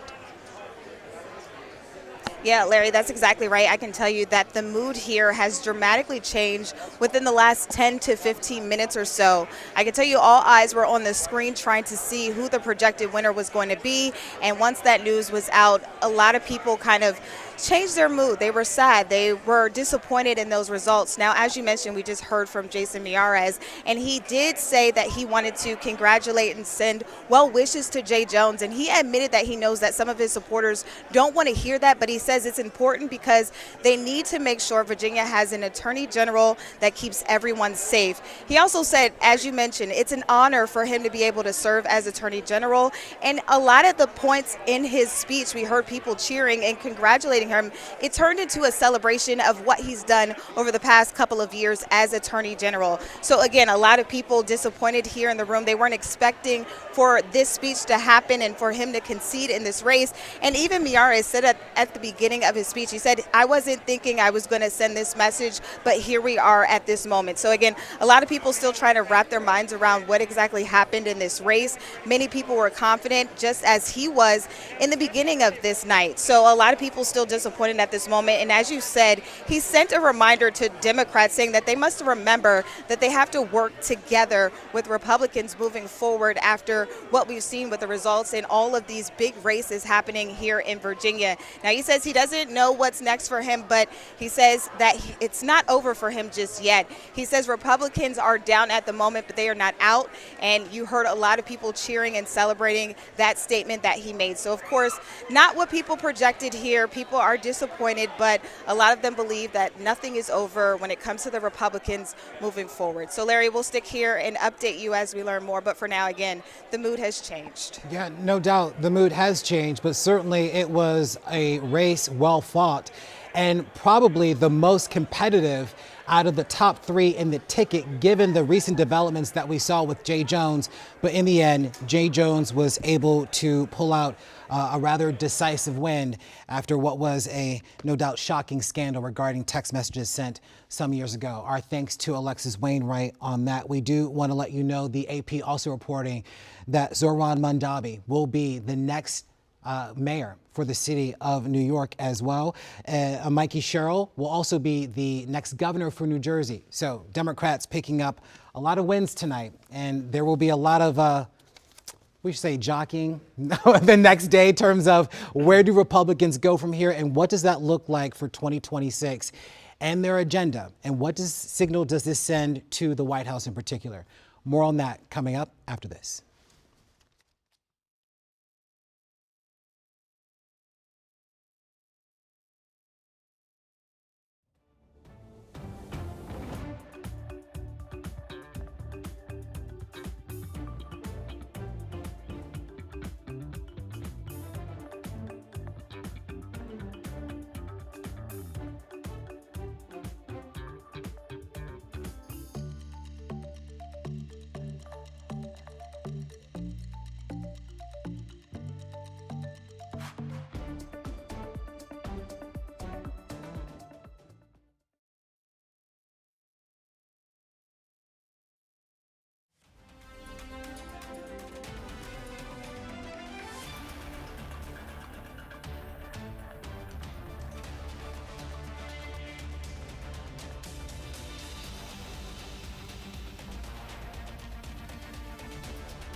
Our election night coverage continues right now on WUSA9 Plus. Thanks for streaming with us as always. I'm Larry Miller. We already know the results in all three big races tonight. First up, the race for governor. The Associated Press calling that race for Democrat Abigail Spanberger. You can see the results right there. Spanberger will be the first female governor of the state of Virginia. The Associated Press also calling the lieutenant governor's race tonight. Democratic State Senator Ghazala Hashmi is projected to beat Republican John Reed. Hashmi will be the first Muslim and Indian American to hold that office. And the AP is also calling the race for Attorney General. They say that Democrat Jay Jones has beat Republican incumbent Jason Miyares. This was the last race to be called tonight and definitely and by far the closest. Our team of reporters has been out on the field all night. We begin with our Simone Diaba. She is in Richmond where Abigail Spanberger just declared victory about 90 minutes ago. Simone, I want to get your sense now of how things are shaping up in the room. No doubt I can hear the excitement, the music behind you. What was interesting that we heard from Winsome Earle-Sears was that she left a voicemail message for Abigail Spanberger that the two women apparently did not speak to each other before Abigail gave her speech. You know, Larry, it's hard to hear in here, but I think where you were going with that is that we're seeing this shift in this political rhetoric, in the tone, right? So we saw that with a number of people. We saw that, of course, Abigail Spanberger has always had, this strength of political decency, shall we say, and she really carried that forward. We saw that, also with Attorney General Jay Jones. He was also calling for more decency in the political rhetoric. But yes, you've just been watching history unfold tonight. It's been incredible to be in this room, to be part of this moment. Of course, the first female governor of the Commonwealth, Abigail Spanberger, elected tonight, along with the first black Attorney General Jay Jones. Ghazala Hashmi, Lieutenant Governor-elect, the first Muslim woman to hold the office. This was a decisive win for Democrats across the board. We are still watching to see what the House of Delegates look like, but House Speaker Don Scott was telling us he thinks they may have around 57 seats at last check. If that is the case, that would be just expanded control and power for the Democrats here in the Commonwealth of Virginia. But again, Abigail Spanberger, when she took to the stage, she did her victory speech. We heard her really talk about trying to unite not only the Commonwealth of Virginia, but the nation as a whole. Take a listen. I know in my heart that we can unite for Virginia's future, and we can set an example for the rest of the nation. We are still a Commonwealth in every sense of the word.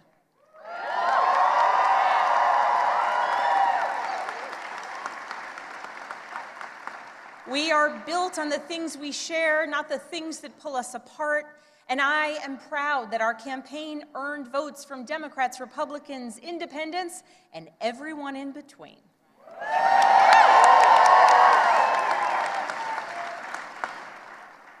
That's the Virginia I know, that's the Virginia I love, and that's the Virginia I will have the honor of serving as your next governor. I wanted to mention a number of things here. Lieutenant Governor-elect Ghazala Hashmi, again, really interesting election cycle here. We saw she refused to debate her opponent, Republican John Reed, and so he took matters into his own hands, creating an AI-generated version of her, where he debated AI Ghazala Hashmi. That was a big controversy. We also saw Attorney General-elect Jay Jones, of course, really enraptured in this texting scandal that almost completely derailed not only his campaign, but had the potential to derail others on the ballot, top of the ticket, potentially down the ticket. Democrats weren't really sure how this was going to shake out. I thought it was fascinating that he did not mention his texting scandal. I found that to be really interesting. I will note his opponent, Jason Miyares, he is a Republican. He's a known, staunch Trump reporter. And so my intuition on this, my sense of this also from some of the, political pundits I've been speaking with, they are saying that this was maybe less of an endorsement of Jay Jones himself as a politician and more of a referendum on Donald Trump, saying we don't want more of that right now in Virginia. Larry, as I begin to wrap this up, I do want to mention that, of course, we are on the cusp of the longest government shutdown in national history. So we have that as the backdrop of all of this, elections coupled with this government shutdown that is causing pain for so many people, especially in the Commonwealth of Virginia. And we're seeing Democrats just run away with election night, especially in key races. Zohran Mamdani, of course, New York City's mayor, we saw that come down. Democratic lawmaker Mikey Sherrill has been elected as New Jersey's governor, another notable win for Democrats. So what does this mean for midterms? What does this mean for Republicans as we set the stage for whether or not this will be a referendum on the president, on President Donald Trump? That remains to be seen. But regardless, history being made across the board here tonight. First female governor of the Commonwealth, first black attorney general, and also the first Muslim woman to hold the office of lieutenant governor. We'll send it back to you in the studio. Yeah, and to your point, Simone, we knew that the governor-elect spent a lot of her time on the campaign trail talking about the economics. That was something that no doubt resonated in Northern Virginia particularly. You have 80,000 federal workers in Fairfax County, more than 170,000 in Northern Virginia. Those are issues that have a deep impact on folks' pocketbook and the economy here, as we've seen unemployment tick up in Northern Virginia as well. That was a smart strategy for her, whereas she was talking about the economy, Winsome Earle-Sears was talking about trans kids and bathrooms. And so what that means for Republicans and Democrats moving forward as we get toward 2026, they will certainly figure out the tea leaves from there. But clearly, as we've been discussing all night, it's the economy always. Simone? The economy too, and Larry, to your greater point here, kind of expanding it out. Oh, okay, thank you. We'll send it back to you. Oh, no, I was going to let you finish. Go ahead, dear. Oh, okay. I just wanted to say, too, to build on your point, we saw candidates like Jason Miyares who, again, when I go back to the staunch Trump supporter, he was an advocate for some of the immigration raids that are going on in Northern Virginia, and where people are seeing some of their neighbors taken right off the streets without what they would perceive to be cause, without a criminal record. And so I think immigration, cost of living, all of those things were massive. And of course, reproductive rights is always huge in Virginia, and we saw Abigail Spanberger, governor-elect, coming out swinging, saying, hey, you've put me here in this office. You can expect that nothing will change in the Commonwealth of Virginia when it comes to your reproductive rights. Back to you. Simone Diabo, thank you as always. We appreciate the update. Well, we also heard from Spanberger's Republican challenger, Winsome Earle-Sears. Tonight, our Marcella Robertson is at her election night headquarters in Leesburg with more on that. Certainly a much different tone there, Marcella, than what many had hoped for. Yeah, much different tone, obviously a much different mood than when we first got here before the polls had even closed. But you can see all of the supporters they have cleared out. They are pretty much cleaning up the convention center here in Leesburg. Obviously not the outcome that the Winsome Earle-Sears campaign wanted to see, not the outcome that her supporters want to see. But tonight we saw a different side of the lieutenant governor, one we really hadn't seen throughout much of the campaign, a different tone she took when she gave her concession speech, when she took that stage. She was calling for unity as she thanked her supporters, and she took that stage alongside her husband, alongside her two adult daughters, saying that she really leaned on her faith tonight and throughout this campaign as well. And she also told her supporters that tonight, when she had found out that she lost this race, that she called Governor-elect Abigail Spanberger and left her a voicemail wishing her success. Take a listen. I asked her to please consider all of us Virginians, that she will represent all of us and not just some of us. And I wished her success. If she is successful, Virginia will be successful. That's what I wish for her. And I asked her to support policies that will unite us, that will not divide us, that will strengthen our families and keep us safe. And that if I can ever be of help doing that, I'm here. I'm ready to volunteer. Again, you heard the lieutenant governor there volunteering her services if asked by Spanberger. Again, really a message of unity and trying to unite Virginians at this point. Important to note, Earle-Sears never got that endorsement from President Donald Trump. It's unclear if that would have helped her, but in the end, we know this was a really tough race for Republicans. So many factors playing into the outcome tonight. A big loss for Republicans. Obviously, the government shutdown playing out in the backdrop of this election was huge, and we know that so many Virginians have experienced so much pain, not just from this government shutdown, but over the last 11 months from the Trump administration policies, from those DOGE cuts. And obviously that is what impacted the outcome of the election. And we know is important to so many voters, the economy. Something else to note, the lieutenant governor also touched on how grateful she was to even be on the stage to begin with.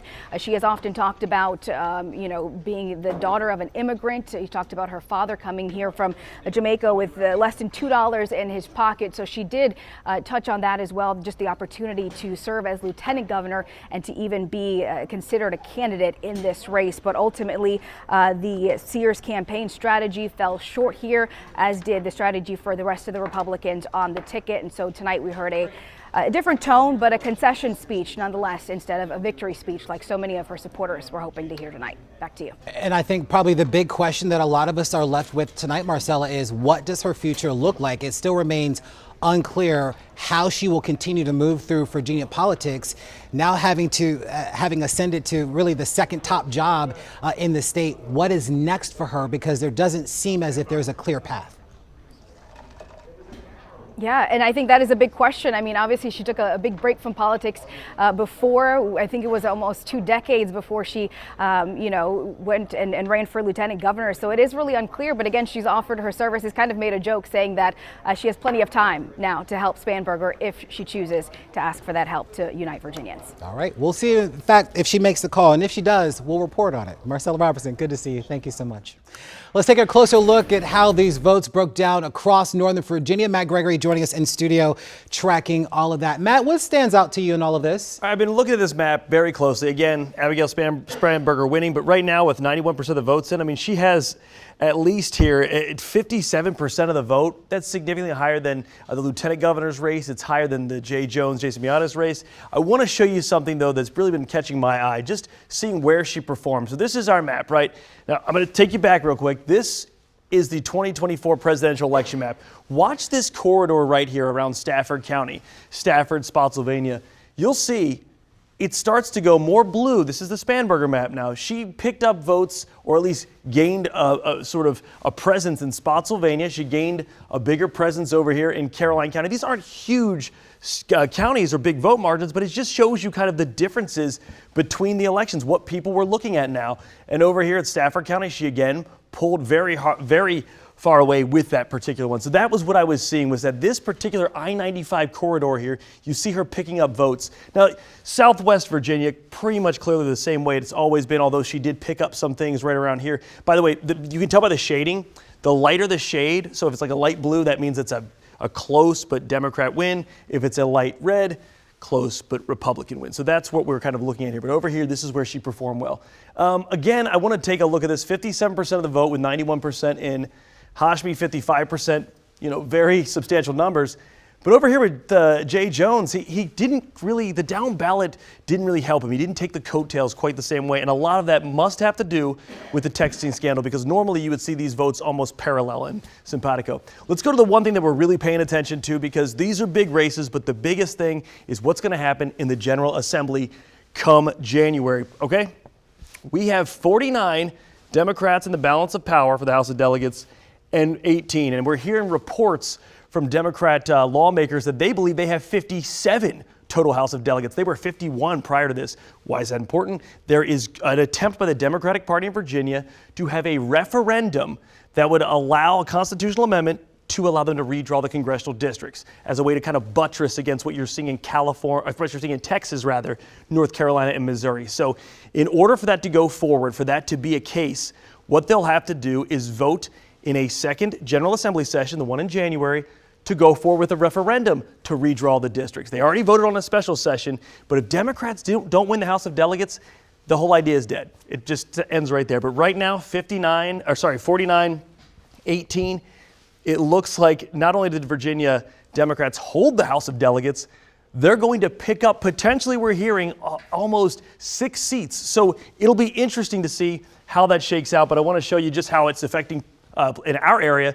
Right over here we have Elizabeth Guzman and Ian Lovejoy. Lovejoy was the incumbent. Guzman had held the seat before. This is over in District 22 in Prince William County. Looks like Guzman's going to win. she's kind of moving forward. Some of these other races, not quite as important or as close, I would say, in the scheme of things, as right down here. All right, it looks like we have John McAuliffe and Gary Higgins. They're separated by 600 votes, but it looks like McAuliffe is going to unseat the incumbent. So that's 2 races right there that are going to flip. From the 51 delegate lead now, we're looking at 53, just from what I'm seeing here, and potentially up to 57. So this is a big deal. It looks like the idea of going forward with a referendum to change Virginia's constitution to allow for this, mid-decade redistricting, just like Texas. It looks like it's going to get some legs and continue going forward. I want to take you through some other things right here, just very quickly. Loudoun County, Larry was talking about this earlier, how many people are looking at sort of what was the bigger issue, right? How big an issue were some of these social issues when it comes to transgender bathroom rules? These were things that Winsome Earle-Sears had talked about. If we can pull them up right now, I want to be able to show the Loudoun County School Board race right here. Now, this is very interesting here. We have April Moore Chandler. She's won. She'll take one of the seats. The next one coming up, winning in the Loudoun County School Board for, I think it's Broad Run. If we can bring that one up. Moving on to the next particular full screen there. Yeah, there we go. We have Broad Run right there. That's going to be won by Ross Svensson. And then moving on to the next open seat. This is with all of them reporting. We're looking at the winners. Jonathan A. Pepper. And that's representing the Dulles seat there for the Loudoun County School Board. And finally, right here, we have Amy Riccardi being elected in Sterling. Now, what's interesting about all of those is that of those 4, 3 of them currently support Loudoun County's Title IX policy. And that policy is that a student may use the bathroom of the gender they identify with. All right, the Department of Education has said they're opposed to this in Loudoun County. But voters in Loudoun County for 3 out of those 4 open seats said they like the policy. This is the number one thing the Loudoun County School Board has been talking about. 3 of those 4 that you saw elected there say they're in favor of keeping the policy as in place. So that's just an important school board note. And I think that does speak to a degree. I mean, we can never really isolate this to know, but it does speak to a degree about how little I think that Virginia voters were really thinking about sort of some of these social issues when it seems like the main thing on their mind, especially in a region with so many federal job cuts and federal layoffs in this capacity, the main thing on their mind was the economy. And I think that that's what we're seeing here, and it's probably why you're seeing Abigail Spanberger run away with 57% of the vote, especially when you compare it to how Kamala Harris did just a year ago with 52% of the vote. That's kind of what I'm seeing, Larry. So just looking at the numbers, you're seeing a shift. Again, we'll have to wait and see. Is this the tea leaves of 26, or is this more of a reaction to the federal government and the impact we're seeing right here? Well, considering that things have certainly not improved, inflation is getting higher, unemployment is ticking up. We now have new reporting that suggests that there are more unemployed people than jobs available, that the economy will continue to be a dominant issue as we head closer into 2026. Matt, before I let you go quickly, if Democrats move forward with the redistricting, they're picking up 2 to 3 seats. Am I correct in that? So from my own looking right now, 2 to 3 seats. From what I'm hearing from sources, up to 6 seats total, so 57. And the interesting part of that is, if you're wondering, and I don't want to get into the whole minutiae of it and all the details, but this is how it goes. You pass an amendment in the special session last week, pass another constitutional amendment in another session, has to go through 2. Then it goes to a referendum, which is 90 days after that vote by the House of Delegates. Then Virginia voters, they get to decide at the polls in another special election, do we want to redistrict? And only after that happens can Democrats then redraw the congressional maps, and they have to do all of that before the June primary. All right. Well, we still have very much a long way to go in the process, but things are moving and expeditiously. Matt Gregory, thank you so much. So let's talk about the Attorney General's race right now. Democrat Jay Jones has declared victory over the Republican incumbent Jason Miyares. Our Matthew Torres is in Richmond tonight with Jones's campaign with more on that for us. Matthew? Well, Larry, this certainly was a race with probably the biggest question of the evening. Just how much was the margin going to be between Jason Miyares and Jay Jones? And it was the tightest of all of the 3 key races here. But Jay Jones came up on stage with his wife and little child and really took this opportunity to not only thank the people who helped him with his campaign, but thank those supporters, the voters who he says never gave up on him. Of course, despite this text scandal that's really rocked his campaign for several weeks, even up until election night. This text controversy of his, old text messages that he sent imagining violence against a now former state leader, became really an ammo for Republicans to use to attack him during this race. And he eventually came out of it by attacking Miyares, the Republican challenger, and saying that if you vote for Miyares, then you are voting for President Donald Trump's policies. You are supporting the federal layoffs. You're supporting the government shutdown and all of the uncertainty when it comes to the economy, when it comes to the future of healthcare. And so that clearly was a message that landed just enough for voters to help him cross that finish line. And so now he really is going up the podium earlier today by saying he is wanting to represent all of the Virginians, even for those who may not have voted for him. And he reiterated that message again. And he gave really some of the key issues that he's hoping to tackle fairly soon. Of course, with the Attorney General's race, that's reducing violent crime, lowering prescription costs, making sure that there's affordable living. And really what got the people really riled up is when he said that he will fight to help keep abortion rights in Virginia, something similar to what Spanberger said during her remarks when she won her during her speech. And so no doubt the future now is something that he is really taking into consideration as far as not only making sure that he gains the trust of those who did not vote for him, but to maintain the trust for people who are relying that, hey, we may not be the most confident of voting for you, but they're just aligning with the Democratic Party, and that they are hoping that he will truly commit to what he promised that he is to do, and that is to get Virginia back on track, far away from the policies from Governor Glenn Youngkin, as well as Attorney General Jason Miyares, and really steering clear from President Donald Trump's policies. As you may have remembered during his debate, he was saying that he's not afraid to take President Donald Trump to court. And I asked him earlier when he was greeting voters at one of the polling sites here in Richmond, I asked him, how are you going to work with the administration, knowing just how close Miyares was to the White House? And he says, look, this was never being about anti-Trump. He says it's never been about myself either, but it's really about the future of Virginia, to make sure that they are back on track, he says, and really away from the policies that we have seen under a Youngkin administration. Larry. And no doubt we know that the governor-elect also breathing a sigh of relief, knowing that she has an ally there as an AG that will be able to see many of her priorities through. Matthew Torres, thank you so much. Well, we've also been talking about Jason Miyares. Let's go to his campaign headquarters right now. That's where we find our Alexis Wainwright in Virginia Beach, where Miyares just accepted his loss to Jay Jones. Alexis?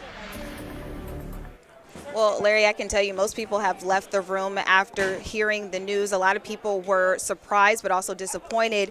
And when Jason Miyares did his speech, he also mentioned at the beginning that he didn't expect to do a concede speech. He says that he, in fact, had confidence that he was going to win this race and was surprised just as many of the people that were here in the room. But one thing we also heard from him, a key moment in that speech, was him sending well wishes to his opponent, Jay Jones, and saying that that was because he wants to make sure the next Attorney General keeps everyone here in Virginia safe. Now, he also just talked about the importance of this job, but also being honored to be able to serve as Attorney General for the past couple of years and the impact that he feels he's made on the state of Virginia. Now, another big moment also was when the crowd was cheering for him, giving him thanks for all of the work that he's done. He says that he had to thank his wife, his daughters on this whole campaign that he has done. And one big surprise for him is because of those text messages that we have talked about from Jay Jones. That was one thing we saw him and several other Republicans use in ads on air, online, and on social media when the campaign was continuing through. Now, he also talked about him just making sure that Democrats work with Republicans moving forward, because he says that everyone has to be on one accord. So he ended his speech by saying that, hey, the Republicans are down right now, but they are certainly not out, and reminded everyone that he doesn't know what's next for him, but it's not over for his journey. A lot of people, again, disappointed in this room, but we're happy to be able to celebrate the work that he's done thus far. So Larry will continue to stick here and learn more from him. But as of right now, most people have left the room disappointed. Alexis, before we let you go, we've been talking about sort of the tea leaves, and we didn't get much from him, but he told us that while he was down, he wasn't out. Do we have any indication about what the future may, in fact, look like for him? Could we potentially see him run for governor, possibly the Senate? Any idea about what he might be interested in doing in the future? Well, Larry, I could tell you Miyares didn't really give us much, but we heard a lot of people in the crowd yell that, hey, you should run for governor next. A lot of people kind of pushing him to that, but he did not respond to that. He just smiled and laughed it off. No firm note of what he will do next, but a lot of people in the room were encouraging him to go for governor. We'll have to wait and see. All right, Alexis Wainwright, thank you so much. We have two experts with us tonight, Republican strategist Praneet Alwalia and Dominique Thompson, Executive Director of the Fairfax County Democratic Committee. Gentlemen, thanks for being here with us all night long. It's been a party, guys. Such a fun night. It has been a fun night indeed. Fun for you, Dominic. Well, fun for you. No offense. Right. Well, we'll start with Dominic since he's on a roll tonight, right? And you're still recovering over here a little bit. Are you surprised by how everything shook out tonight? Yeah, I will say I am surprised about the margin for the Attorney General race. Polling had it, really Miyares close. ahead. Yeah. Had Miyares ahead. And so we all thought on the Democratic side that Jay, two similar names, we all thought that Jay would be able to pull it out, but it would be very close and it'd be a nail biter all night. Very shocking that it was pretty decisive enough, considering everything that went on during the campaign. But, now it's time for unity. That's what all the candidates have been calling for, and it's time to figure out how we move forward from a Republican administration to a Democratic administration here in Virginia. Mr. Jones said nothing about the text messaging scandal. That makes sense to you? That makes a lot of sense to me. Listening to the speeches tonight, it's a lot about unity, right? And how do we move forward? This was a bruising fight for the Attorney General's race. The governor's race wasn't always very nice either. And, there were plenty of scandals with the lieutenant governor on the Republican side. And so the campaign is over. We have to look forward on how we govern Virginia as a Democratic Party.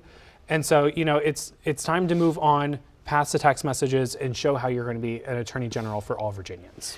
Does the actions by the White House and the administration have an impact on the ability to message properly on the ground? In other words, we think about tariffs, we think about federal layoffs, we think about an uptick in inflation, right? When you're having those conversations about the economy with voters, say in the Commonwealth, that's tough to do when they know that maybe sort of the root of some of their pain comes from just up the road. Yep. And that's the reason why especially Virginia pays a huge price depending on who's in the White House, which I've said earlier. So hence the reason I think the tariffs, the immigration issue, the shutdown, the furloughed federal workers, I think it all impacted. But what it is again, nothing against you, Dominic, but the Democratic Party talks the game, but when it comes to it, they all vote against the pocketbook of hardworking Americans. And that's the reason you will see that small family-owned businesses are going to be really impacted. And yes, there was the concern for what the policies, the federal policies are coming down from Washington, but I think we'll see the Virginia in 4 years swing back, as Jason Miyares said. The pendulum will swing. And yes, Jason Miyares would have been a great balancer of good governance for the state of Virginia. But unfortunately, people had a different choice. Well, let's talk about the economic issues, right? I Yes. mean, when we think about sort of the economic impacts, a lot of those are coming from the White House. Tariffs is having a big impact on small businesses and their ability to keep costs down. We think about sort of the issues that are happening with rural hospitals, several of which have closed along the 81 corridor. That affects much of the state as well, especially those rural communities that depend on those local hospitals. When you think about, the laying off of federal workers, Northern Virginia, Fairfax County, Loudoun, Prince William County being adversely affected, seeing unemployment tick up. Those aren't things that are happening at a state level. Those are things that are happening at a federal level that are having an impact on state voters. Larry, at some point or the other, we have to find a way to balance our $38 billion, $1 trillion debt that we have. We need to put control on that. At the same time, we have to... And so laying people off is a way to do that? We got to find a way to cut the waste. And but that your federal workers' salaries only accounts for 6% of the federal budget. Still, we got to find a way where we have to look. Clinton fired a lot of federal workers when he came in the first term. But you also know that was done over a series of months through a study that was initiated, that was approved on, and that it was done in an orderly process. Well, again, President Trump has his own way of doing things. So what it is that at some way or the other, we have to cut down the fat. At the same time, we have to find a way to make it more economical. And President Trump also said there'll be a lot of pain before it eases out. You will see the tariffs translate. Hopefully the interest rate goes down, which is going to spur the economy. And I can see the real estate economy starting to move up in the next coming year, 2026. And we will see a growth, the impact, a positive impact of the tariffs and the lowering of interest rate to really spur the economy. And I'm very hopeful in 2026 that we'll retain the majority. But is that a winning message, though? Saying that it's going to get better, it's going to get better, just wait, it's going to get better. That doesn't seem like a winning message at all. Well, but again, the idea is that what choice we have, keep adding the debt on Americans, our future generation, or we keep having the other nations take advantage of us. What good work he's doing around the world is peace. And that's also a very big, huge national security issue. And bringing manufacturing back in the United States, becoming energy independent. And that's another aspect of what he's trying to do. And as we've seen, I think he has 4 years, and now it's almost going to be down to 3 years. President Trump is trying to do as much as possible before 2026, so he's able to achieve a positive economy and nation for American people. That's what the mandate he got when he got elected. Okay. Dominic, to that you say what? To that I say, I mean, if President Trump cared about, addressing the deficit issues or cared about the pocketbook issues, his presidency would be radically different right now. You look at how Virginians see the Trump administration right now. I mean, he has given the first $1 trillion budget to the Defense Department, or the Department of War now, as we're supposed to call it, because that was one of his actions that he spent time on rather than bringing down costs. You see what's happening with healthcare premiums and how they're about to skyrocket through the roof, which is why we have a shutdown currently, because Republicans are being very irresponsible with people's healthcare because they don't have their own healthcare plan outside of the Affordable Care Act. You see all of these economic issues that they are voting very poorly on right now.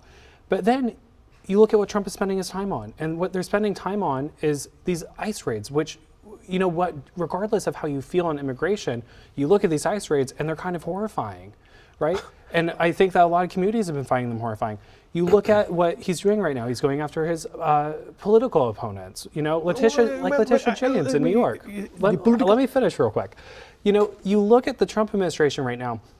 Trump is not at all focused on making Virginia's working families in Virginia, he's not focused at all on making their lives more affordable. Every action he's doing is raising prices. And when he isn't focused on raising prices, he's focused on these culture war issues that just lost on the ballot. And, he won on economics. He didn't win on the culture war stuff. Well, the weaponization of the judiciary was done by Obama, President Obama, and was taken on by Biden. All the impeachments, all what President Trump went in was under the Democratic leadership, and that's where it started. And what he's trying to do is find a way, which the mandate was again given by the American people, on finding solution to the problems. We have to get the bad actors, the bad elements, or the illegal criminal element who are in our nation. We've got to send them out. Somebody has got to do it. It's a dirty job. And mind you one thing, my kids are Americans, and all American kids should have the first right on the jobs, not the H-1Bs. Our kids we should bring manufacturing away, the supply chains in the United States, or I would say South or Central American nations, because they are right in our backyard. We got to start looking at our nation first. And that's what President Trump is doing. Well, it looks like what he's doing to the average Virginian is sending heard what the Virginians. Sending masked ICE agents to go patrol streets and take over and occupy American cities. So the gangs, the fentanyl crisis. And Jason Miyares was going to help them with that. And why not? You see, we have a serious fentanyl crisis. We have a serious drug issue. What about our future of our nation? Marijuana is free. The only thing on the drug front and on the criminal side of it, if you don't prosecute the bad actors, and that's the reason why the criminals are running free. Look what happened in Washington a few weeks ago, a few days ago. Let me at least jump in when we talk about this criminal aspect, because even the Department of Homeland Security says that the majority of those that are being arrested on the immigration front are those that have not committed crimes in the past. That these are many of which we have seen, and we reported on here at WUSA9, law-abiding citizens, families that have gotten arrested, have gotten caught up in these sort of ICE raids. What do you say to that? I mean, the administration has said one thing. What we're seeing is something else. We need a immigration system that works for the immigrants who are here in this nation, who are hardworking Americans, or they're working here. But at the same time, if you really want to come into this country, come in legally. Where is the rule of law? That's what differentiates the United States with the rest of the world. We got to follow the rule of the law, and that's what it is. It's important. I'm coming up on the last 60 seconds, and I want to give you an opportunity to close this out as we get ready to say goodnight here. Your final thoughts about the evening and the future? Yeah, I think that the evening, went heavily towards Democrats. I think it's a reaction to the Trump administration, as we just discussed. And, I think that the focus going forward, for the party is going to be, do you go with the Mamdani, what you saw with Mamdani in New York, or are you going to focus on people like Abigail Spanberger, who are more, towards the center? Two different Democrats there. Very different Democrats who just won in our nation. And so it's going to be interesting to see how the party navigates that going into 2026. But these results tonight, they show you that, 2026 is within reach for Democrats to win back the House. Last 20 seconds. I think we got to work harder as Republicans. We have to have the right messaging. Hopefully the economy starts to improve, which will build the confidence in the American public. And at the same time, we also, as Republicans from Virginia, have to come into Northern Virginia and start to engage with the voters there, because we just can't forgive and forget Northern Virginia, because guess what? Don't just come there for money, raising funds. Come there, engage with people, and let's start winning in Northern Virginia. I think that's a recipe. We just can't let the Democrats have a free hand in Northern Virginia. All right. Gentlemen, thank you both. Thank you so much for watching. Our election coverage continues on WUSA9 News at 11. Stay right here. We'll be right back. Thanks, guys. Yeah. That was fun. Sure. Whoa.